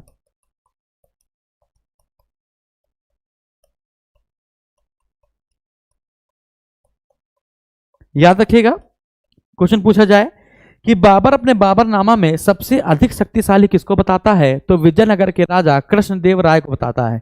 ये कृष्णदेवराय वही है जिसके दरबार में अष्टदिग्गज रहा करते थे। आपने अपने बचपन में तेनालीराम सुना होगा, तेनालीराम के किस्से, वो सब वही है, ठीक है ना। अच्छा, तो जब बाबर भारत पर हमला करेगा तो उसमें बंगाल का राजा नुसरत शाह होगा, मालवा का राजा महमूद शाह सेकंड होगा, गुजरात में मुजफ्फर शाह सेकंड की मृत्यु हो जाती है ना। और मुजफ्फर शाह सेकंड रहेगा और मुजफ्फर शाह सेकंड की मृत्यु के बाद बहादुर शाह गद्दी पर बैठता है और ये बहादुर शाह है ना हुमायूं को नाक तक छका देगा। अभी मैं इस पर बात करूंगा। इतनी बात आपको समझ में आई? Very good. तो ये 5 मुस्लिम शासक और 2 हिंदू शासक। अब हम लोग यहां पर चर्चा किस पर करनी है? कब्जा होगा दिल्ली और आगरा पर। फिर दिल्ली और आगरा पर कब्जा करने के बाद धीमे धीमे इन पर हम लोग कब्जा करेंगे। तो बात करेंगे इब्राहिम लोदी पर। बात करेंगे इब्राहिम लोदी पर। अब इब्राहिम लोदी क्या चाहता था? इब्राहिम लोदी चाहता था कि जो पंजाब, लाहौर, दूर दूर के जो लोग हैं, है ना, उनके शासन की व्यवस्था कैसे की जाएगी ये मैं बताऊं। मतलब अपने साम्राज्य को जो इब्राहिम लोदी है वो सेंट्रलाइज करना चाहता था, केंद्रीकृत करना चाहता था। अब जब केंद्रीकृत करना चाहता था तो राणा सांगा ने इसका विरोध किया, लाहौर के गवर्नर दौलत खान लोदी ने इसका विरोध किया, इब्राहिम लोदी के चाचा आलम खान लोदी ने इसका विरोध किया। तो जिसने जिसने इब्राहिम लोदी का विरोध किया, इब्राहिम लोदी ने उन सबको साम्राज्य से निष्कासित करने की धमकी दे दी। अब निष्कासित करने की धमकी दे दी तो ये तो बहुत गुस्सा हो गई भाई बात। अरे हाँ कि ना? Very good. अब इब्राहिम लोदी के जो चाचा आलम लोदी थे, आलम लोदी की मदद गुजरात का शासक मुजफ्फर शाह सेकंड कर रहा था। मुजफ्फर शाह सेकंड ने तो यह भी कह दिया कि इब्राहिम लोदी के मरने के बाद इसका चाचा आलम खान लोदी गद्दी पर बैठेगा। गुजरात का शासक मुजफ्फर शाह सेकंड ने तो यह भी कह दिया था। अरे हाँ कि ना? अब ये बात जैसे इब्राहिम लोदी को पता चली तो इब्राहिम लोदी आग बबूला हो गया।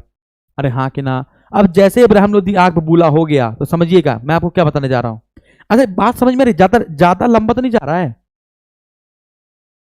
अगर ज्यादा लंबा जा रहा है तो बताइए, सीधे मैं बताता हूं। बाबर के 4 युद्ध, पानी पीकर, खाना खाकर, चंदेरी चली घाघरा पहनकर, फिर बाबर की मृत्यु। बस एक्चुअली में वनडे लेवल के पेपर में वही 4 ही क्वेश्चन है बाबर से, बाकी ज्यादा क्वेश्चन नहीं है। बाबर की उपाधियां पूछ लेगा, सिक्के क्या चलवाए थे यही पूछ लेगा। लेकिन मैं सोच रहा हूं कि अब यूपीएससी और यूपीपीएससी का पेपर आप लोग देने की कोशिश कर रहे हैं तो अच्छे लेवल से चला दिया जाए। और अगर ऊबर महसूस हो तो बताओ, है ना, तो बहुत नॉर्मल लेके चला जाए। बेटा जल्दी बताओ, सब लोग कमेंट बॉक्स में कमेंट करो, है ना। कुछ लोगों का आज पहला दिन बहुत लोगों का है तो कह रहे होंगे अरे यार यूट्यूब पे तो बड़ा अपना वो पढ़ाते हैं, है ना, बिल्कुल ये नॉर्मल सा हमें मजा आती है, लेकिन पेड क्लास में मजा नहीं आ रही है ना। मजा सिर्फ इसीलिए नहीं आ रही है क्योंकि एक्चुअली पेड क्लास है। मैं आपके पैसे को यूटिलाइज करना चाहता हूँ, है ना, कि एक्चुअली में आपको सिलेक्शन मिले। जो यूट्यूब पे पढ़ाया और इसमें पढ़ाया, दोनों में जमीन आसमान का अंतर रहता है हमारे क्लास में, ठीक है। यूट्यूब पे एज इट इज वो नहीं पढ़ाता हूँ जो पेड क्लास में पढ़ाता हूँ। पेड क्लास में लेवल बहुत ऊंचे लेवल का होता है, यदि आपका पेपर कौन सा है उसको देखते हुए, है ना। हम वही बताते हैं कि हम पहाड़ी पर चढ़ जाते हैं, सबसे ऊपर वाली पहाड़ी पर, और नीचे से जो लोग आते हैं उनको मारते हैं। यदि तुम चढ़ने की कोशिश करोगे, तुम नीचे रहोगे और पहाड़ी पर कोई बैठा होगा, यानी कि अगर आपको डीप नॉलेज नहीं होगी और पेपर कठिन बन जाएगा तो आप निपट जाओगे। देखो यूपीएससी जो तैयारी कर रहा है वो भी यूपीपीएससी दे रहा है, बीपीएससी दे रहा है, एमपीपीएससी दे रहा है, आरओ एआरओ दे रहा है, जो यूपीएससी कर रहा है, समझ रहे हो। और तुम तो कर ही रहे हो समीक्षा अधिकारी, वनडे लेवल के लेखपाल के एग्जाम की तैयारी कर रहे हो, हैं, तो फिर तो बहुत गड़बड़ा जाएगा ना मैटर। क्या बोलते हो बताओ, नहीं गड़बड़ाएगा? हम्म।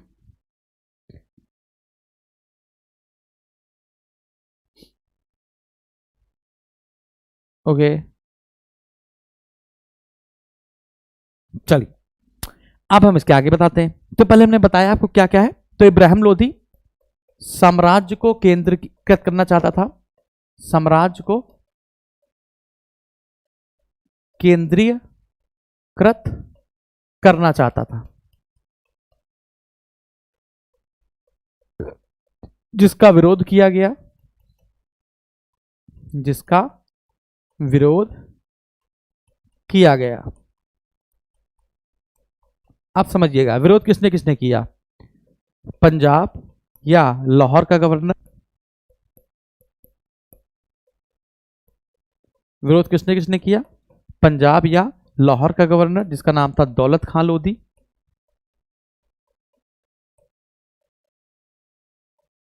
दौलत खां लोधी। इसके बाद इब्राहिम के चाचा, इब्राहिम लोधी के चाचा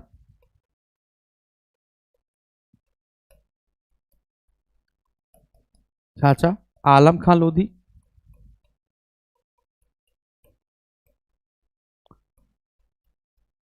मुजफ्फर शाह सेकंड का समर्थन प्राप्त।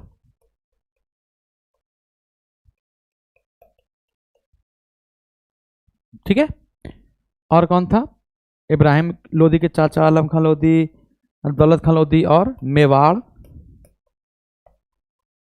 का राजा राणा सांगा।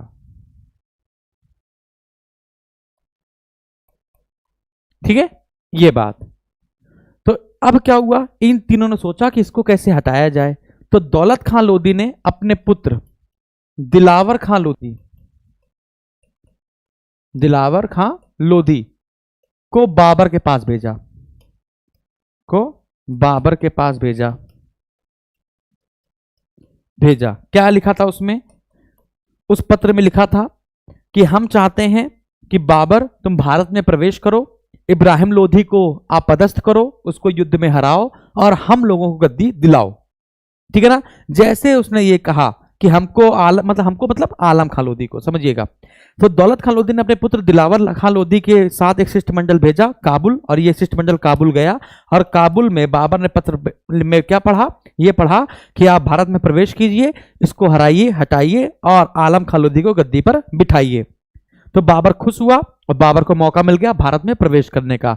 बाबर ने भारत पर 5 हमले किए थे पानीपत के युद्ध से पहले, नहीं 5 हमले में किसी में सफलता मिली, किसी में सफलता नहीं मिली, तो वो पीछे ही रहा, वो कभी आगे नहीं बढ़ पाया। अभी मैं बताऊंगा कि कौन कौन से 5 हमले किए थे, अभी मैं बताऊंगा, लेकिन इसके पहले आप समझिएगा कि 5 हमले किए लेकिन सफलता नहीं मिली भारत में घुस जाने की, लेकिन इन लोगों ने ही बाबर को भारत में बुला लिया कि आओ भैया।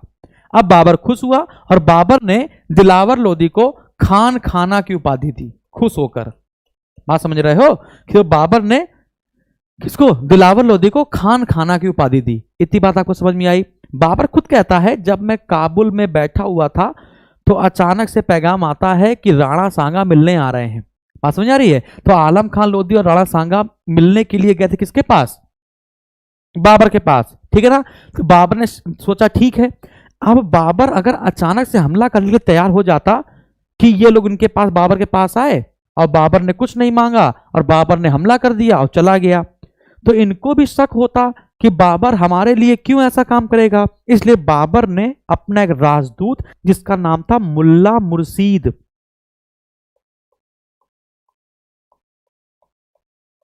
मुल्ला मुर्शीद,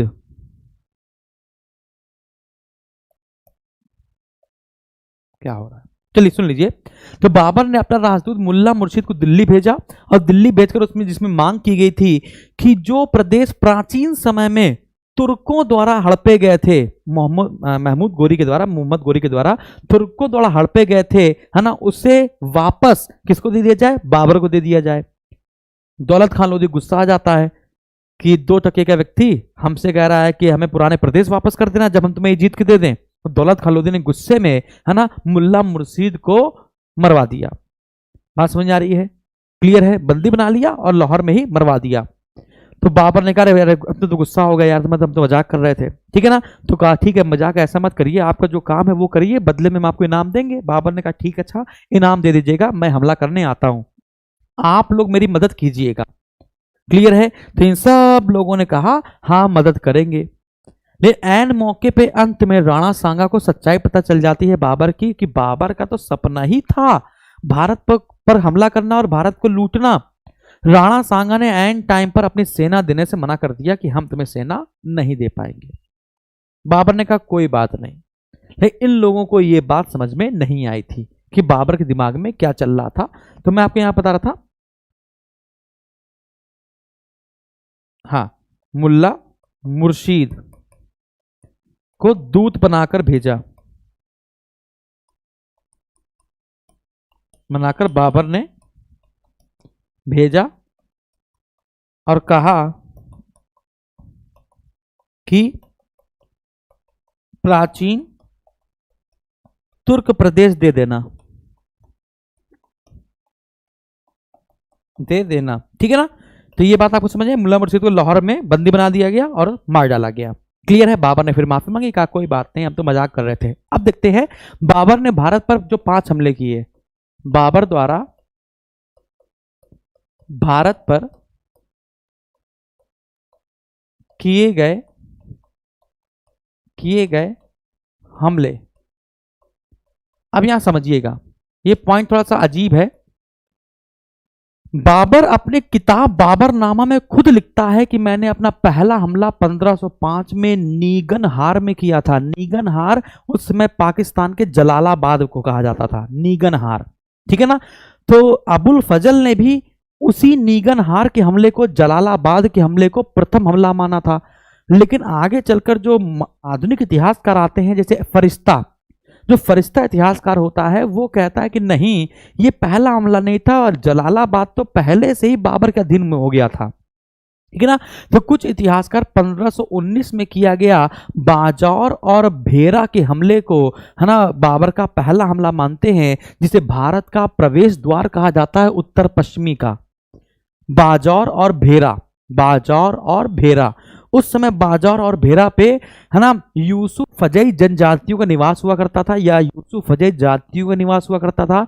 यही यूसुफ फजई जातियों ने ही आगे चलकर, है ना, बीरबल को भी मौत के घाट उतार दिया था, ठीक है ना। तो बीरबल की मृत्यु यूसुफ फजई जातियों से लड़ते हुए हुई थी, जो आगे कहने को मिलेगा आपको, अगले टर्न पे आएगा।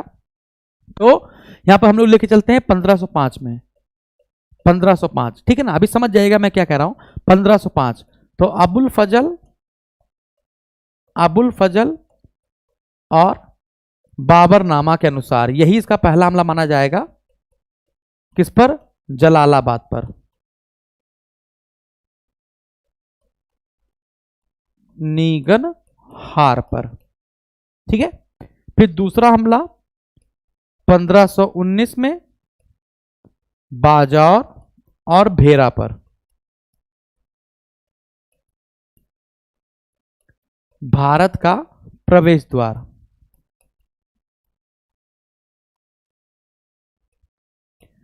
1519 में ही बाजौर और भेरा को जीतने पर इसने आगे बढ़ा और इसने पेशावर को जीत लिया, ठीक है। मतलब कि फरवरी के आसपास इसने हमला किया था 1519 में, फिर सितंबर में ही इसने पेशावर को जीत लिया, 1520 में सियालकोट को जीत लिया, सितंबर 1519, है ना, पेशावर जीत लिया।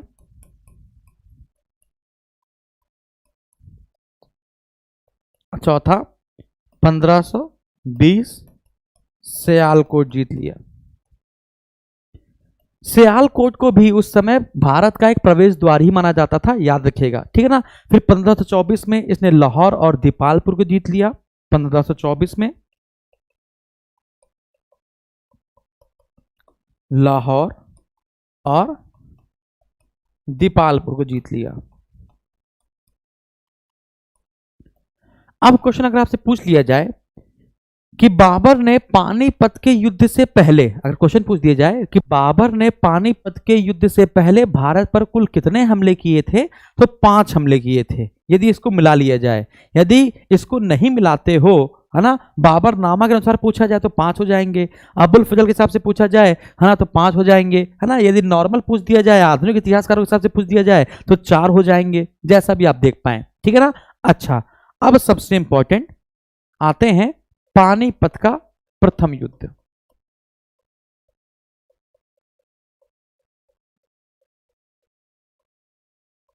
पानीपत का प्रथम युद्ध, पानीपत हरियाणा में पड़ता है ना, ठीक है, आगे बढ़ते हैं।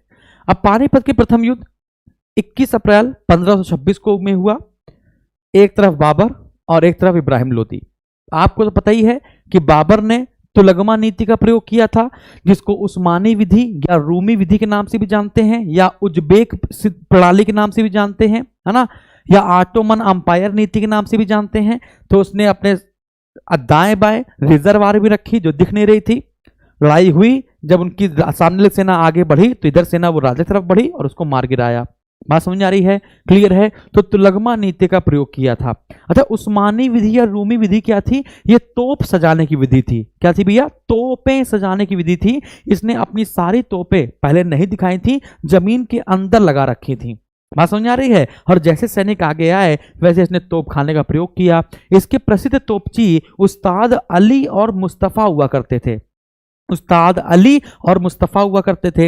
इतिहासकार आशीर्वाद लाल श्रीवास्तव जी कहते हैं कि बाबर की विजय का प्रमुख कारण उसका प्रमुख तोप खाना था, लेकिन बाबर ने अपनी बाबरनामा में लिखा है कि मेरी विजय का कारण घुड़सवार और धनुर्धारी थे।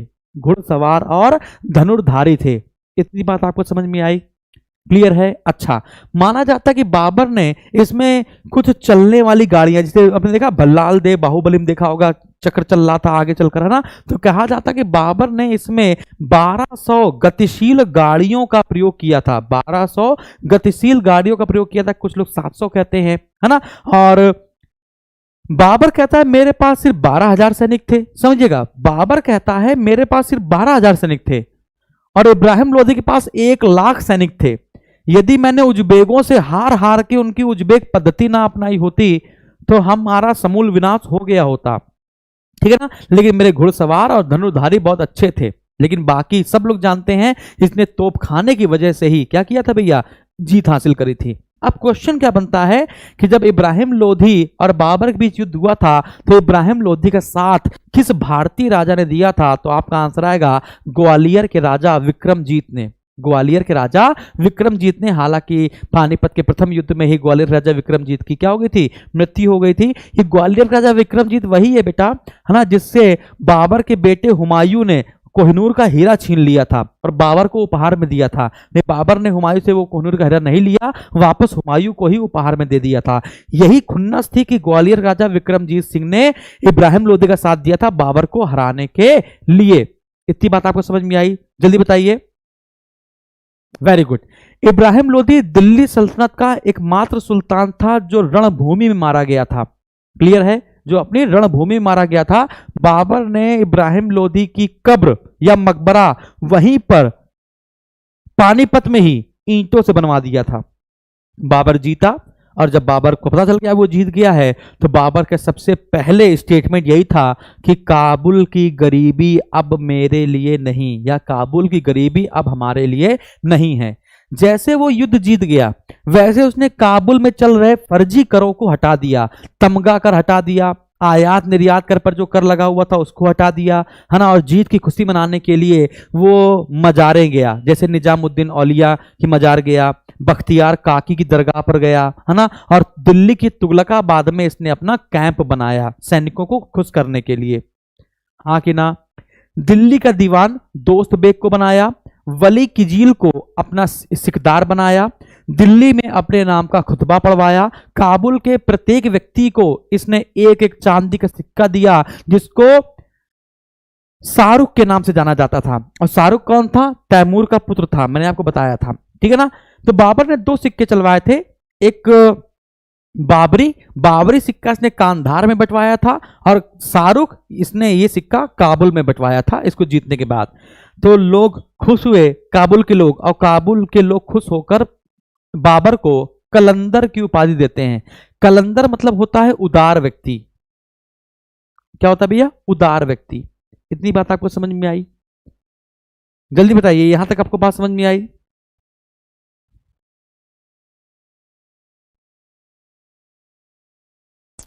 अगर आया करे तो बेटा यस सर बोला करो कि यस सर हमको समझ में आ रही बात है। तो पानीपत का प्रथम युद्ध किसके किसके बीच हुआ? बाबर और इब्राहिम लोधी। 21 अप्रैल 1526 का साथ ग्वालियर नरेश विक्रमजीत ने दिया।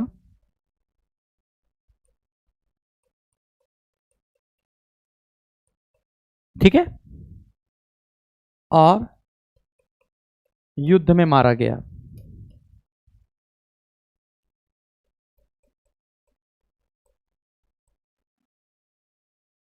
का मकबरा पानीपत में ही ईंटों से बनाया गया। ओके, आगे बढ़ेंगे। युद्ध नीति तुलगमा या उज्बेक या आटोमन। आटोमन में तो तुर्कियों से संबंधित है।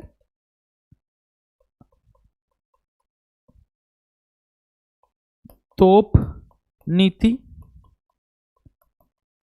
उस्मानी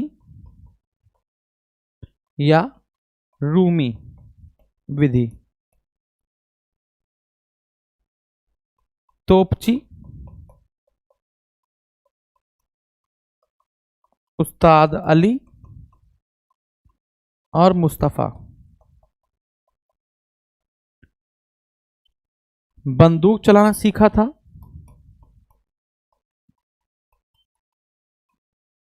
ईरानियों से। अब बता चुके हैं ईरान कौन था? शाह इस्माइल, है ना। बाबर ने की सेना ने ईरानियों से बंदूक चलाना सीखा था। और क्या पूछ सकता है क्वेश्चन? जीत के बाद बाबर का कथन काबुल की गरीबी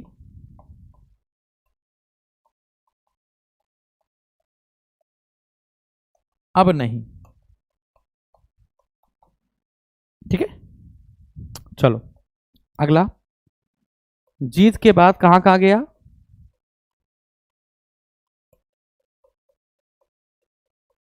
निजामुद्दीन औलिया की दरगाह पे,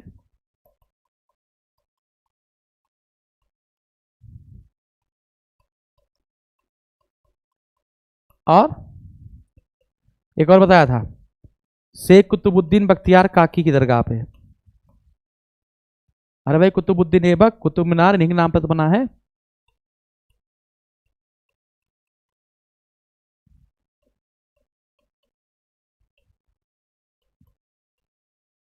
हो गया, ये हो गया। तुगलकाबाद में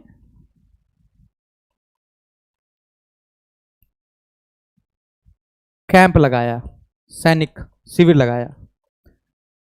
और तुगलकाबाद बताया था हमने आपको, ठीक है ना। दिल्ली का जो चौथा नगर था वो कौन सा था? जहांपना। दिल्ली का चौथा नगर कौन सा था? जहांपना। हमने आपको दिल्ली के तीसरा नगर, चौथा नगर, पांचवा नगर सब बताया है। छठा नगर है ना, दिल्ली के जो नगर हैं वो किसने किसने स्थापित किए सब मैंने बताया है। पहला नगर कौन सा था, दूसरा नगर कौन सा था, तीसरा कौन सा था, ये सब बताया हुआ है। नहीं बताया तो एक बार फिर से बता दूंगा मैं। समझ जाइएगा, जिस दिन दिल्ली का इतिहास पढ़ा रहा हूँ उस दिन बता दूंगा। तो ये बात आपको समझ में आई भाई? तो यहां तक आपको बात क्लियर हो गई। आगे बढ़ते हैं। जीत का उपलक्ष्य, उपलक्ष्य बाबरी और शाहरुख नाम के चांदी के सिक्के चलवाए, 2 चांदी के सिक्के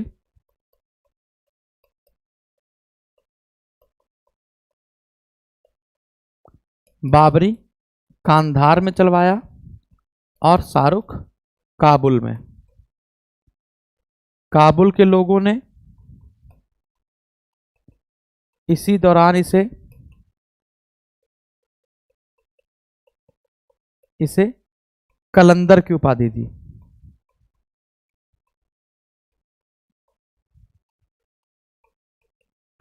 ठीक है, चलिए ये बात आपको समझ में आई? ओके, आगे बढ़ा जाए। तो यहां पर हम लोगों ने पानीपत का युद्ध पूरी तरीके से समाप्त किया। ठीक है, अच्छा, पानीपत का युद्ध जीतने के बाद अब बाकी जो बचे हुए लोग हैं, जैसे राणा सांगा,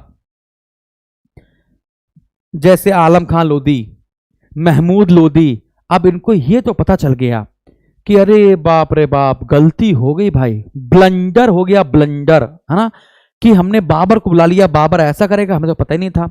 अब जिसने दूसरी तरह धोखा दिया था, एंड टाइम पर जिसने अपनी सेना वापस बुलाई थी, वो कौन था? राणा सांगा। ठीक है ना। अब राणा सांगा से युद्ध होगा। राणा सांगा जान गया था कि अगला हमला हमारे ऊपर ही करेगा, इसलिए राणा सांगा ने, है ना, पहले ही रणथंभौर को जीत लिया था। किसको जीत लिया था भैया? रणथंभौर को जीत लिया था। उस समय रणथंभौर का गवर्नर मेहंदी ख्वाजा था। बयाना के दुर्ग को आधार बनाकर राणा सांगा ने उत्तर पश्चिम की ओर बढ़ना शुरू कर दिया। अरे हाँ कि ना, इतनी बात क्लियर है। और बसावर में जाकर अपना कैंप बना लिया कि इतनी ऊपर चढ़कर अब बाबर के सैनिक जब आएंगे तो उनको हराने में मजा आएगा। अब राणा सांगा बहुत शक्तिशाली हो गया। राणा सांगा ने एक नीति अपनाई जिसको कहते हैं पाती पेखन। राणा सांगा ने एक नीति अपनाई, इसको मैं चेंज कर देता हूं। अब मैं एक युद्ध बताऊंगा। खानवा का युद्ध शनिवार को लड़ा गया था, खानवा का युद्ध। ठीक है, इसको कहीं पर कानवा के नाम से भी जानते हैं, कानवा का युद्ध। ठीक है, खानवा का युद्ध या कानवा का युद्ध, ये लड़ा गया था 16 मार्च 1527 को, शनिवार को। 16 मार्च 1527 को, समझिएगा। किसके किसके बीच? बाबर और राणा सांगा के बीच। Oh my God. चलिए बताते हैं आपको राणा सांगा के बारे में। तो मैंने आपको बताया, अच्छा, बाबर ने उस युद्ध में खुद तुलगमा नीति का प्रयोग किया था, लेकिन राणा सांगा से लड़ने के लिए बाबर ने खुद तुलगमा नीति का प्रयोग नहीं किया था। बाबर ने तुलगमा नीति का प्रयोग करवाया था। बात समझ आ रही है? तो इस बार तुलगमा पद्धति कौन निभा रहा था? तो आपका आंसर आएगा मलिक कासिम और मुनीम अतका। मलिक कासिम और मुनीम अतका।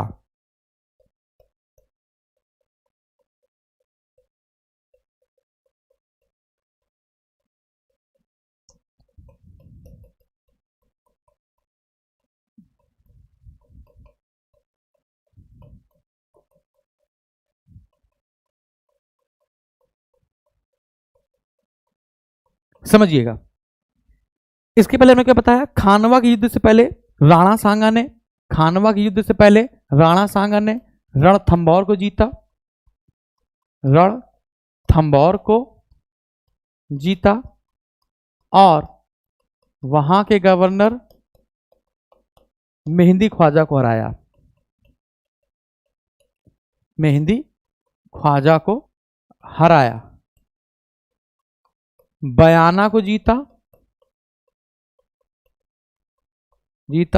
और बसावर में अपना शिविर बनाया।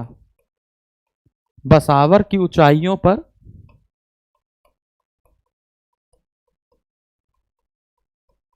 अपना सैन्य शिविर बनाया। अरे चौकी जानते हो ना, जो सैनिक चौकी बनाते हैं, सैन्य शिविर बनाया। ये बात आपको समझ में आई? क्लियर है? Very good. अब इसमें राणा सांगा का साथ कौन कौन दे रहा था? राणा सांगा के सहयोगी। देखो, राजपूतों में एक परंपरा थी जिसको कहते थे पाती पेखन। राजपूतों की ये पाती पेखन परंपरा क्या थी कि राजस्थान के ऊपर, समझिएगा, राजपूतों के ऊपर कोई भी हमला करेगा, चाहे वो छोटा राजा हो चाहे वो बड़ा राजा हो, यदि कोई भी उस पर हमला करेगा तो हम सभी लोग मिलकर उसकी जान बचाएंगे और दुश्मनों को मारेंगे और उस राज्य उसको वापस कर देंगे। तो ये थी पाती पेखन परंपरा। तो राणा सांगा ने पाती पेखन परंपरा शुरू करी, पुनर्जीवित किया और सभी राजाओं को निमंत्रण दिया कि भैया बचाओ। बात समझ आ रही है? अब इसने रायसीन के सिलहदी, हसन खां मेवाती, इब्राहिम लोदी का भाई, समझिएगा, इब्राहिम लोदी का जो भाई तो उसका नाम था महमूद लोदी। राणा सांगा आप चाह रहा है कि इब्राहिम लोदी के भाई महमूद लोदी को वापस गद्दी पर लाया जाए। अरे हाँ कि ना, राणा ने तो महमूद लोदी को यहां तक सुल्तान स्वीकार भी कर लिया था। अरे हाँ कि ना, काबुल के एक ज्योतिषी जिसकी कभी भविष्यवाणी गलत नहीं होती थी, उसका नाम था मोहम्मद शरीफ। ठीक है, तो काबुल के एक बहुत बड़े ज्योतिषी मोहम्मद शरीफ ने भविष्यवाणी करी थी कि इस बार खानवा के युद्ध में, है ना, बाबर मारा जाएगा। ये भविष्यवाणी सुनकर बाबर को छोड़कर उसकी पूरी सेना डेमोरलाइज हो गई कि अब तो हम लोग ये युद्ध नहीं जीत सकते। बाबर ने अपने सेना को समेटा और कहा, यदि एक मनुष्य किसी कार्य को उठाए, यदि एक मनुष्य किसी भी कार्य को उठाए तो वो अपना अंतिम उद्देश्य, अपने जीवन का उद्देश्य उसी कार्य को पूरा करना मान ले कि मेरा कोई भी दुनिया में काम नहीं है, मेरा काम सिर्फ जो मैंने ये सोचा है इसको पूरा करना ही है, तो कोई तुमको उस कार्य को पूरा करने से रोक नहीं सकता। इस बात का गवाह स्वयं खुदा है। ये कहकर उसने सैनिकों का मनोबल बढ़ाया, ठीक है, और साथ में ये कहा कि अब मैं शराब नहीं पीऊंगा और मेरी सल्तनत में शराब की बिक्री भी नहीं होगी, तमगा कर नहीं वसूला जाएगा और जो व्यक्ति काबुल लौटना चाहे इस युद्ध के बाद वो काबुल लौट जाएगा, अपने परिवार को संभालेगा, मैं पैसा उसको दे दूंगा, जीवन भर खुश रहेगा। अब सैनिकों के अंदर मनोबल बढ़ा और वो युद्ध लड़ने के लिए तैयार हो गए। ठीक है, इतिहासकार विलियमसन कहते हैं कि राणा सांगा और बाबर की सेना का अनुपात, ठीक है ना, 1:8 था।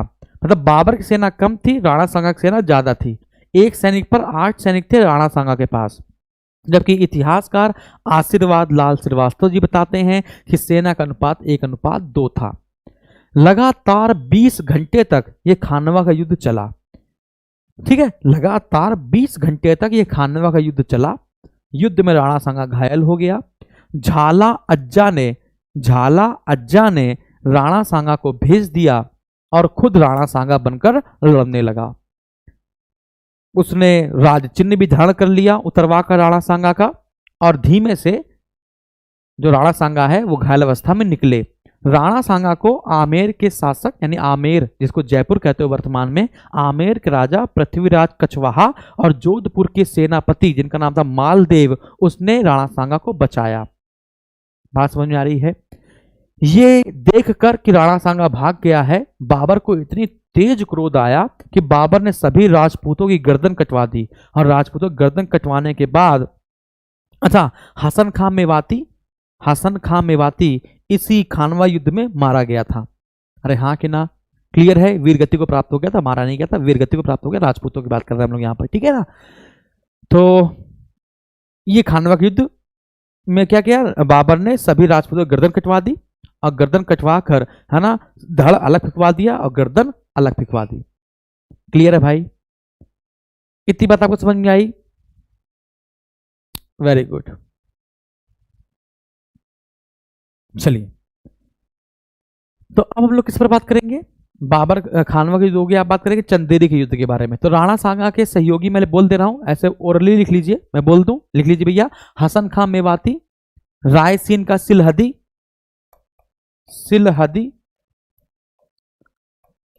हसन खां मेवाती,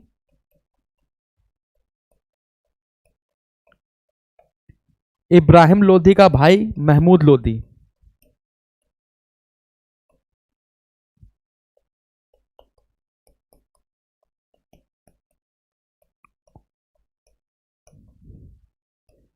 इसे राणा सांगा सुल्तान बनाना चाहता था।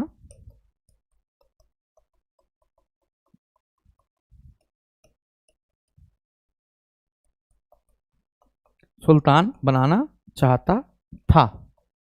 ठीक है, और बाकी आपको कहानी समझ में आ गई है पूरी। अब बात करेंगे चंदेरी का युद्ध। अब दो युद्ध है नॉर्मल से, चंदेरी का युद्ध ये तीसरा युद्ध होगा, और लास्ट में आपका है घाघरा का युद्ध। ठीक है ना, और आगे बढ़ते हैं। आप क्वेश्चन पूछेगा चंदेरी का युद्ध कब हुआ था? 29 जनवरी 1528 को मेदिनी राय और बाबर के बीच। ठीक है, 29 जनवरी 1528 को बाबर और मेदिनी राय के बीच।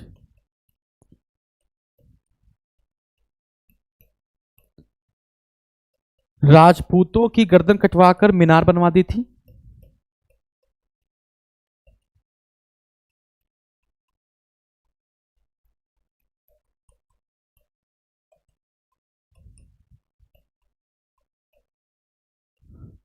मेदिनी की पुत्रियों से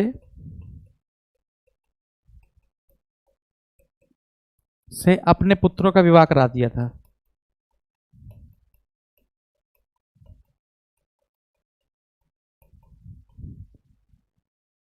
शेष स्त्रियों ने जौहर कर लिया था।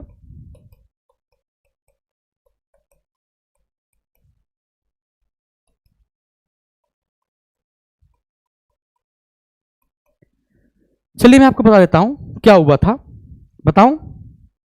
अच्छा, बाबर ने चंदेरी से का युद्ध क्यों लड़ा था मेदिनी राय से? बाबर ने कहा था हमसे शमशाबाद ले लो, दिल्ली में शमशाबाद ले लो और राजपूतों का चंदेरी दे दो, जिसे मेदिनी राय ने अस्वीकार कर दिया। बाबर को गुस्सा आया और बाबर ने इस पर हमला कर दिया। बात समझ में आ रही है? ठीक है, तो कारण अगर पूछा जाए युद्ध का कारण, तो बाबर ने मेदिनी से शमशाबाद के स्थान पर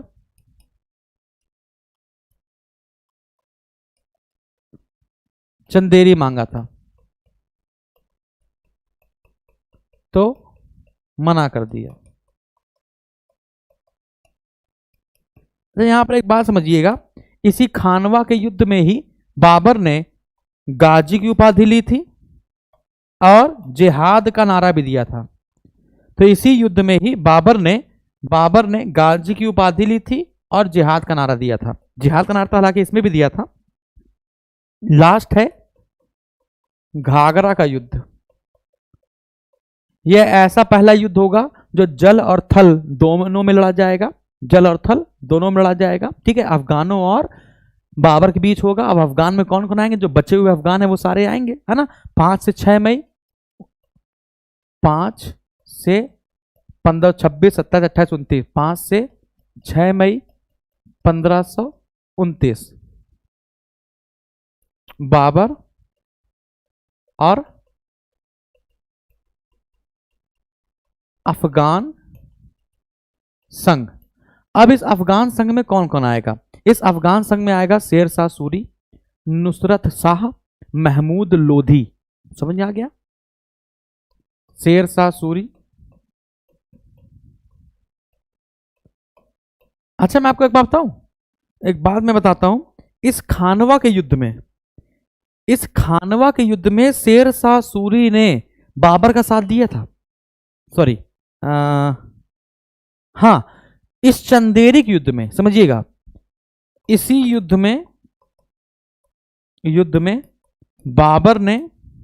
बाबर का साथ शेर शाह सूरी ने दिया था।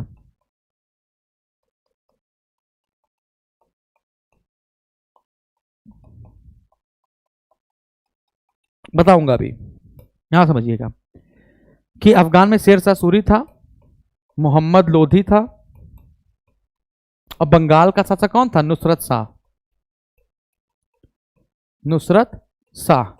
ये सभी लोग मिलकर बाबर को हटाना चाहते थे और मोहम्मद लोधी को गद्दी पर बिठाना चाहते थे। अरे यही तो हुआ था।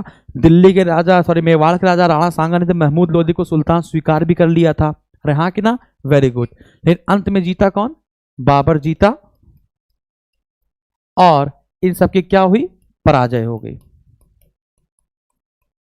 यहां पर आपको एक नया नाम सुनने को मिल गया है, शेर शाह सूरी, ठीक है ना। तो बाबर के बाद जब हुमायूं पढ़ा रहे होंगे तो हुमायूं के जीवन में परेशानी पैदा कर देगा आपका शेर शाह सूरी। क्लियर है भाई, तो यहां तक आपको बात समझ में आई, डन। अब बात करेंगे 1529 के बाद 1530 में बाबर की मृत्यु हो गई।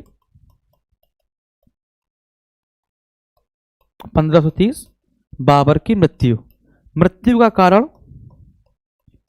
का कारण इब्राहिम लोधी की मां, इब्राहिम लोधी की माता के द्वारा धोखे से जहर दिया गया, धोखे से जहर दिया गया। ठीक है, ये सब सुना है आपने, नहीं सुना कभी, आज ही सुना है पहली बार। मकबरा, सॉरी, इसको कहां दफनाया गया, इसको पहले कहां दफनाया गया था, दफनाया गया तो पहले इसको आगरा के, पहले से आगरा के आराम बाग में दफनाया गया। इस आराम बाग को नूर ए अफगान, इस आराम बाग को नूरे अफगान या राम बाग के नाम से भी जाना जाता है। यदि आप आपके आगरा में कोई व्यक्ति है तो आगरा में आप देखेंगे भगवान टाकिस के आसपास आपका आराम बाग पाया जाएगा। तो आराम बाग जो है वो बाबर ने ही बसवाया था, बाबर ने ही स्थापित करवाया था आगरा में। और ये ज्योमेट्रिकल मेथड पर बना हुआ है, ज्यामिति विधि पर बना बाग है। ठीक है, तो बाबर ने ज्यामिति विधि पर आगरा में कौन सा बाग बनवाया था, आराम बाग या नूरे अफगान बाग बनाया था। इसी में इसको दफनाया गया। बाद में बाबर की बीवी आई, बीवी का नाम क्या है भाई, बीवी का नाम था मुबारक यूसुफ जई। मुबारक यूसुफ जई ने शेर शाह सूरी के शासनकाल में, ठीक है ना, बाबर की पत्नी ने इसकी अस्थियां मांगी, अस्थियां उखड़वाई गई और उसको काबुल के मनमोहक में दफनाया गया। ठीक है ना। अब बाद में पत्नी मुबारक यूसुफ जई ने अस्थियों को काबुल के मनमोहक में दफनाया। मनमोहक बगीचा है, दफनाया। शेर शाह सूरी का शासनकाल चल रहा था उसमें, उस समय शेर शाह सूरी का शासनकाल चल रहा था। ये हो गया कि बाबर को कहां दफनाया गया, यानी बाबर की समाधि कहां पर है। क्लियर है। अच्छा, अब मैं कुछ क्वेश्चन बोल रहा हूं, इसको लिख लीजिएगा भैया, मैं बोल रहा हूं।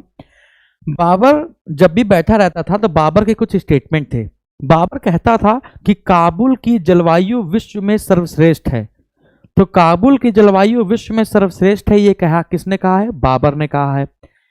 लेकिन एक और भी बात ये कहा है कि मनुष्य के रहने लायक दुनिया के किसी भी हिस्से में समरकंद जैसा आनंददायक कोई और शहर नहीं है। ठीक है ना। तो बाबर ने काबुल के लिए क्या कहा है कि यहां की जलवायु सर्वश्रेष्ठ है,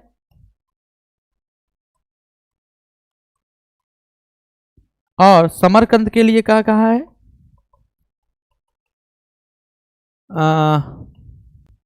रहने लायक। ठीक है, सबसे सर्वश्रेष्ठ समरकंद। अब बात करेंगे रचनाओं की। तो सबसे पहले तुजुक ए बाबरी, जिसको आप लोग बाबरनामा चिल्लाते हो, तुजुक ए बाबरी। तुजुक ए बाबरी जो है ये तुर्की भाषा में है। आगे चलकर इसका फारसी में अनुवाद होगा और इसको बाबरनामा कहा जाएगा। ठीक है, आगे चलकर इसका नाम क्या होगा, बाबरनामा पड़ जाएगा। और यही तुर्की भाषा में इसको आत्मकथा कहते हैं। ये बाबर की आत्मकथा है, ऑटोबायोग्राफी, तुजुक ए बाबरी, जो तुर्की भाषा में होगी। आगे चलकर इसका फारसी में अनुवाद हो जाएगा, इसको बाबरनामा के नाम से जाना जाएगा। और ये जो अनुवाद है ये कौन करेगा, जैतुद्दीन ख्वाजा, जैतुद्दीन ख्वाजा, ये करेगा। ठीक है, अब क्वेश्चन बनता है हुमायूं के समय में इसका कौन अनुवाद करेगा? हुमायूं के समय में किसने अनुवाद किया था इस तुजुक ए बाबरी का? अकबर के समय किसने अनुवाद किया था इस तुजुक ए बाबरी का या बाबरनामा का? और जहांगीर के समय इसका किसने अनुवाद किया था तुजुक ए बाबरी या बाबरनामा का? तो हुमायूं के समय किया था जैना खां और पाइंदा हसन ने। जैना खां और पाइंदा हसन ने। पाइंदा हसन ने। अकबर के समय किया था अब्दुल रहीम खान खाना ने।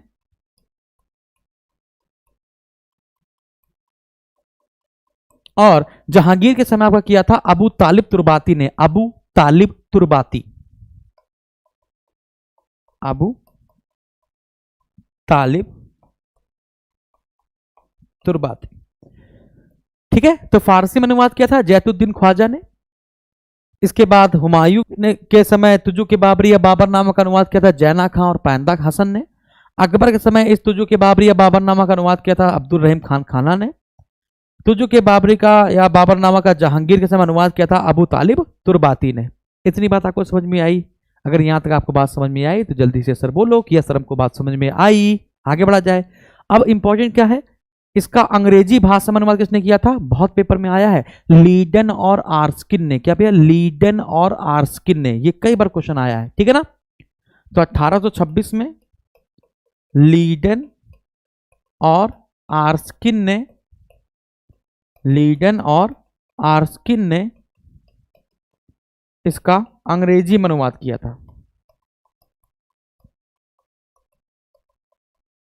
इसका अंग्रेजी अनुवाद किया था। तो यहां तक आपको बात समझ में आई?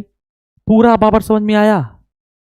एक एक चीज ने सांस भी कहां पर कब ली है मैंने आपको सब बताया है। अरे नहीं बताया है क्या? चलिए अब थोड़ी सी बात हम लोग कर लेते हैं बाबरनामा पे। थोड़ी सी बात कर लेते हैं बाबरनामा पे। तो बाबरनामा में सड़क के नापने के लिए, बाबरनामा से पता चलता है कि बाबर ने सड़क मापने के लिए गजे बाबरी चलवाया था। सड़क मापने के लिए गज ए बाबरी चलवाया था। यह जहांगीर के समय तक चलता रहा था।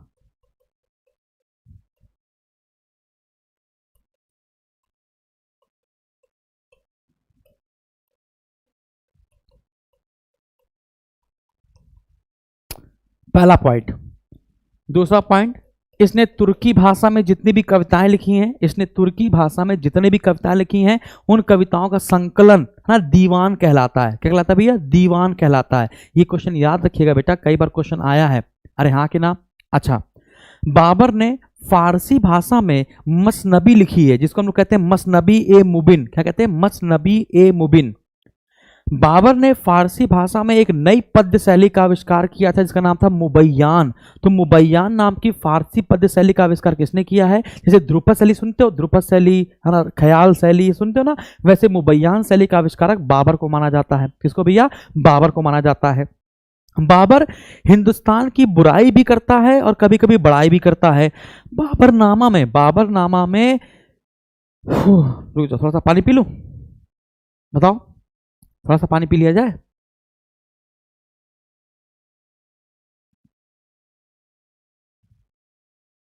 जौहर क्या होता है? जैसे कि अपने सतीत्व को बचाने के लिए, मतलब कि उसका अगर पति मर जाए तो उसको कोई दूसरा आदमी ना छुए, है ना, तो अपनी पवित्रता को बचाने के लिए वो आगे में कूद जाना सती जौहर कहलाता है।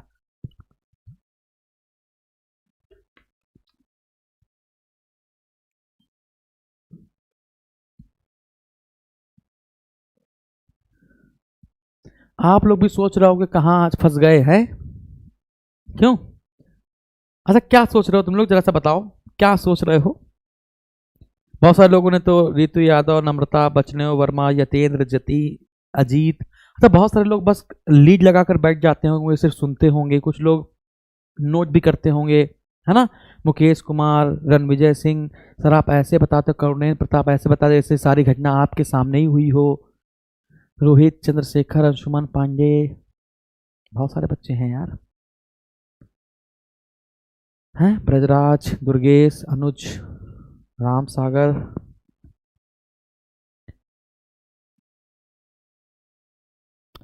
अगर ज्यादा डीप लेके भी हो जाएगा तो बता दिया सर, बहुत ज्यादा डीपली हो गया है। नहीं सर, बहुत मस्त लग रहा है, इससे मस्त कुछ नहीं। धन्यवाद। ओके, मजा आ रही है। इतना बाबर पढ़ने मजा आ गई, इतना सारा बाबर। अभी तो हुमायूं बचा है, अकबर, जहांगीर, शाहजहां, औरंगजेब, बहुत सी कुछ पढ़ाना है। क्यों नहीं पढ़ाना है क्या? चलिए मैं आपको बताऊं, आगे बताया जाए। अच्छा, तो मैंने आपको क्या बताया कि हाँ, बाबर कभी हिंदुस्तान की बुराई करता था तो कभी हिंदुस्तान की प्रशंसा करता था।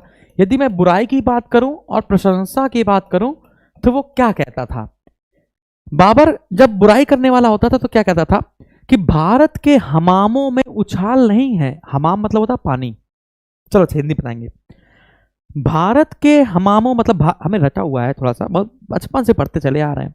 बाबर कहता है कि भारत के पानी में वो उछाल नहीं है, यहाँ के निवासी रूपवान नहीं है, यहाँ के अंगूरों और तंदूरों में दम नहीं है, यहाँ के नागरिक मुगलों से घृणा करते हैं, है ना, क्योंकि वो हम लोग बहुत सुंदर हैं, हम लोग दमखम रखते हैं, हम लोगों का जोश हमेशा हाई लेवल पर रहता है, इनको बार बार मोटिवेट करना पड़ता है। और सही बात है, भारतीयों को यार बार बार मोटिवेट करना पड़ता है, टीचरों को मोटिवेट करना पड़ता है, बच्चों को मोटिवेट करना पड़ता है। सही कह रहा हूं, मैं ऑफलाइन क्लास चला रहा हूं, मैं तो जान ही रहा हूं, है ना, कि अगर जैसे मान चलो तो 3-4 दिन अगर ज्यादा पढ़ा दिया जाए, बहुत ज्यादा पढ़ा दिया, वैसे भी 8-8 घंटे लगातार क्लास चलती है, मतलब थोड़ा सा और ज्यादा डीपली पढ़ा दिया जाए तो एकदम से ऐसे कमर बन की अट जाती है, फिर उनको मोटिवेट करना पड़ता है अगले दिन जाकर, तब मोटिवेट होते हैं। हाँ यस सर, फिर से आईएएस बनेंगे। नहीं तो वो सोच लेते हैं अरे यार यूपीएससी नहीं निकलेगा लगता है कि नहीं? तो भारतीय को सही में मोटिवेट करना चाहिए। देखो संदीप मैसूरी, विवेक बिंद्रा, झोनू, जितने भी लोग हैं ये सब आपको मोटिवेट कर करके पैसा लूट रहे हैं, और हम लोग बेचारे पढ़ा पढ़ा के लूट पा रहे हैं, है ना। शिक्षा का स्तर स्टॉक मार्केट से भी नीचे गिर गया है, और टीचर का स्तर तो उससे नीचे गिर गया है। हर बच्चा जो कभी न कभी पढ़ता था वो सब टीचर बन गए। हर बच्चा पढ़ पढ़ के अपना वो पढ़ाने लग रहा है, वो खुद ही टीचर बन जा रहा है, फिर वो अपने गुरु को कुछ समझ ही नहीं रहा है कि नहीं? चलो कोई बात नहीं, मैं चैलेंज करता हूं, जो मैंने पढ़ाया है पूरा एक एक पॉइंट कोई पढ़ाकर दिखा देगा, अगर उसको आता होगा, भगवान ना जादे ऐसे, ठीक है, तो बताइएगा हमको। तो सड़क मापने के लिए गज बाबरी चलवाया था, यह जहांगीर के समय तक चलती रही थी। हिंदुस्तान की बुराई करने की बात कहें तो मैंने बताया भारत के हमामों में वो उछाल नहीं है, भारत के निवासियों में रूपवान नहीं है, यहाँ के अंगूरों और तंदूरों में दम नहीं है, और यहाँ के लोग नागरिक, यहाँ के जो नागरिक हैं वो मुगलों से घृणा करते हैं। बाबर कहता है भारत की जलवायु पहली, दूसरी और तीसरी कैटेगरी में आती है, मतलब नीचे से। चौथी जलवायु जो उच्च कोटि की है उसका कोई अंश आपको यहाँ भारत में देखने को नहीं मिलेगा। बस एक मैं प्रशंसा कर देता हूं कि भारत के जो निवासी हैं, भारत की जितने भी लोग यहाँ पे निवास करते हैं वो कारीगर अच्छे हैं, है ना। तो भारत को एक कारीगरों का देश कहकर पुकारा है किसने? बाबर ने। बाबर कहता है कि सिंधु नदी को पार करते ही हर चीज हिंदुस्तानी हो जाती है।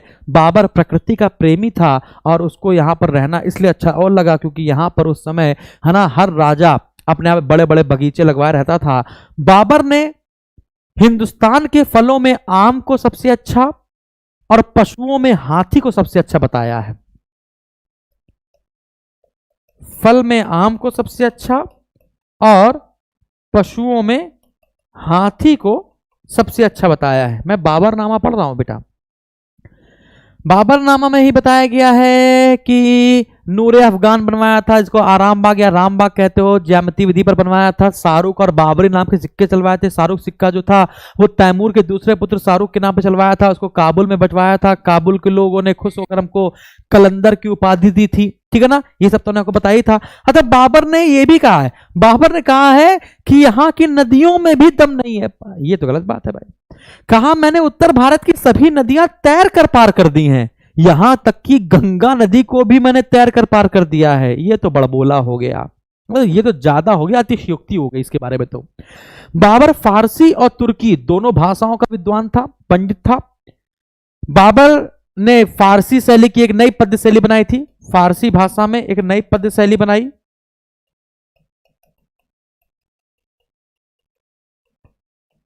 जिसको कहते हैं मुबैयान। तो मुबैयान पद्य शैली का आविष्कार किया।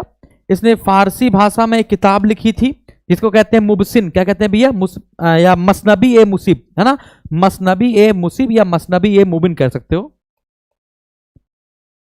ये किस भाषा में कई बार पूछा गया तो आपका आंसर फारसी आएगा, ये क्वेश्चन आया पेपर में, मसनबी ए मुबिन, ठीक है ना, मसनबी ए मुबिन। ये किसकी रचना है तो आपका आंसर आएगा बाबर की है। बाबर ने तुर्की भाषा में जो कविताएं लिखी हैं, तुर्की कविता का जो संकलन है उसको कहते हैं दीवान। तुर्की कविताओं का जो संकलन है बाबर की, उसको कहा गया है दीवान। क्लियर है? अरे हाँ कि ना, वेरी गुड। मुबैयान शैली को बाबरी शैली कहते हैं। उसी शैली में इसने कुरान की कॉपी करी और मक्का भेज दिया। उबैदुल्ला अहरार, पता चला उसका गुरु था, उबैदुल्ला अहरार द्वारा एक किताब लिखी गई थी रिसाला ए वालिदिया। रिसाला ए वालिदिया तुर्की पद्य भाषा में है। रिसाल ए उसज को खत ए बाबरी कहा जाता है। बाबर ने न्याय पर भी एक पुस्तक लिखी है, पता नहीं भगवान जाने उस पुस्तक का नाम क्या है, ठीक है। और खत ए बाबरी सब इसी की है। और रिसाला ए वालिदिया, याद रखिएगा, रिसाला ए वालिदिया बाबर के गुरु का नाम, जिसका नाम क्या है, उबैदुल्ला अहरार, जो नक्शबंदी सिलसिला से संबंधित थे। और मैं आपको क्या बताऊं, जब अगले टर्न पर मैं आपको हुमायूं पढ़ा रहा हूंगा, ठीक है ना, तो यहां पर अगला टॉपिक मैं आपको बताऊंगा बाबर की पत्नी, है ना, बाबर की पत्नियां और संतानें। बाबर की पत्नियां और संतानें, है ना। तो किस पत्नी से कौन सी संतान पैदा हुई, जैसे कामरान, हुमायूं, कामरान, अस्करी, हिंदाल, गुलबदन बेगम, ये सब इसके पुत्र पुत्रियां थे ना। तो किससे क्या पैदा हुआ ये हम आपको बता सकता हूं। अरे हाँ कि ना, चलिए मैं आपको बता देता हूं। जैसे माहम सुल्ताना, बाबर की पत्नी माहम सुल्ताना। माहम सुल्ताना ने अंत तक साथ दिया था बाबर का, इससे पैदा हुआ था हुमायूं।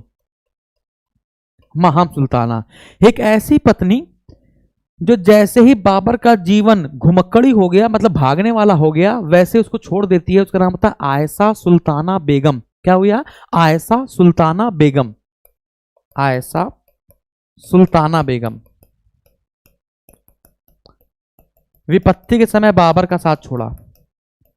विपत्ति के समय बाबर का साथ छोड़ा।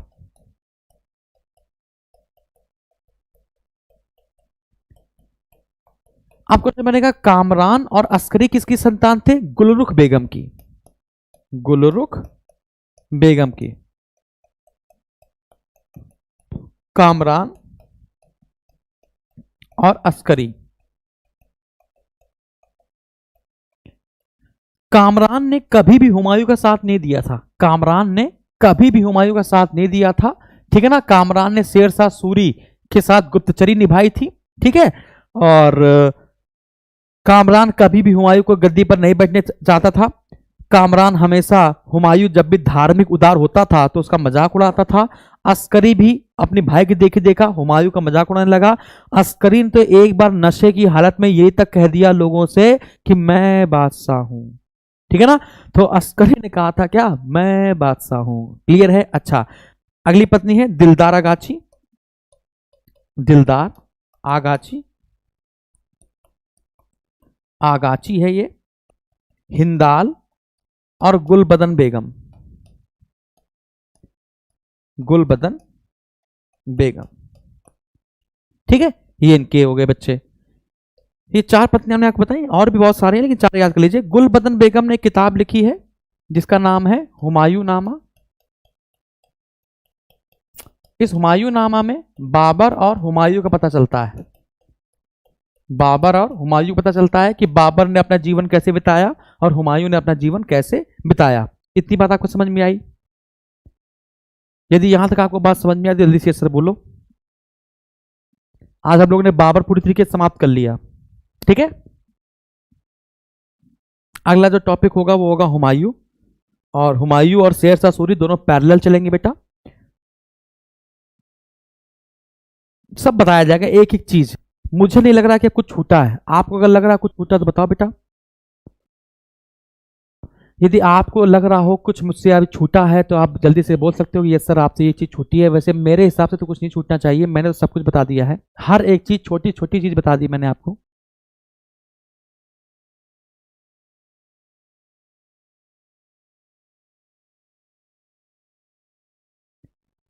सर बहुत बहुत आभार, 1500 रुपये एक ही क्लास में पूर्ण हो गया। ठीक है, तो अगली क्लास में फिर से 1500 दे देना है, मजाक कर रहा हूँ। ठीक है, टारगेट है आपका इस बार यूपीएससी, और यूपीएससी में जितना मैं आपको पढ़ाऊंगा हो सकता है मैं आपको कंप्लीट कर दूं, पेपर आने तक मैं कंप्लीट कर दूं। और मैं चाहूँगा कि पेपर टकरा जाए, नहीं टकरा जाए, वैसे इससे ऊपर तो नहीं पूछेगा मुझे पता है, और टकरा जाएगा तो बहुत अच्छा लगेगा। आप में से कोई एसडीएम बनकर मेरे पास आएगा, अच्छा लगेगा हमको, है। और मेरा सपना ही है कि मैं अपना पहला, इस चैनल पे मैं अपना पहला इंटरव्यू जो मेरे द्वारा पढ़ाया गया कोई आईएएस बंदा निकला हो मैं उसका दिलवाऊं, चाहे एसएसजी गुरुकुल ऑफलाइन क्लास से निकले और चाहे ऑनलाइन से निकले, है ना। चलिए, तो यहाँ तक मैंने आपको बताया, तो आज की क्लास को संपन्न करते हैं। तो इतनी बात आपको समझ में आई?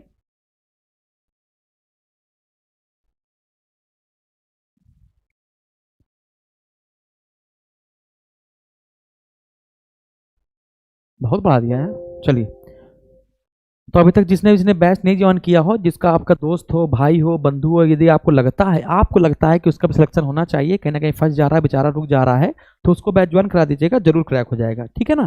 तो बहुत बहुत थैंक यू। स्वस्थ रहिए, मस्त रहिए और व्यस्त रहिए।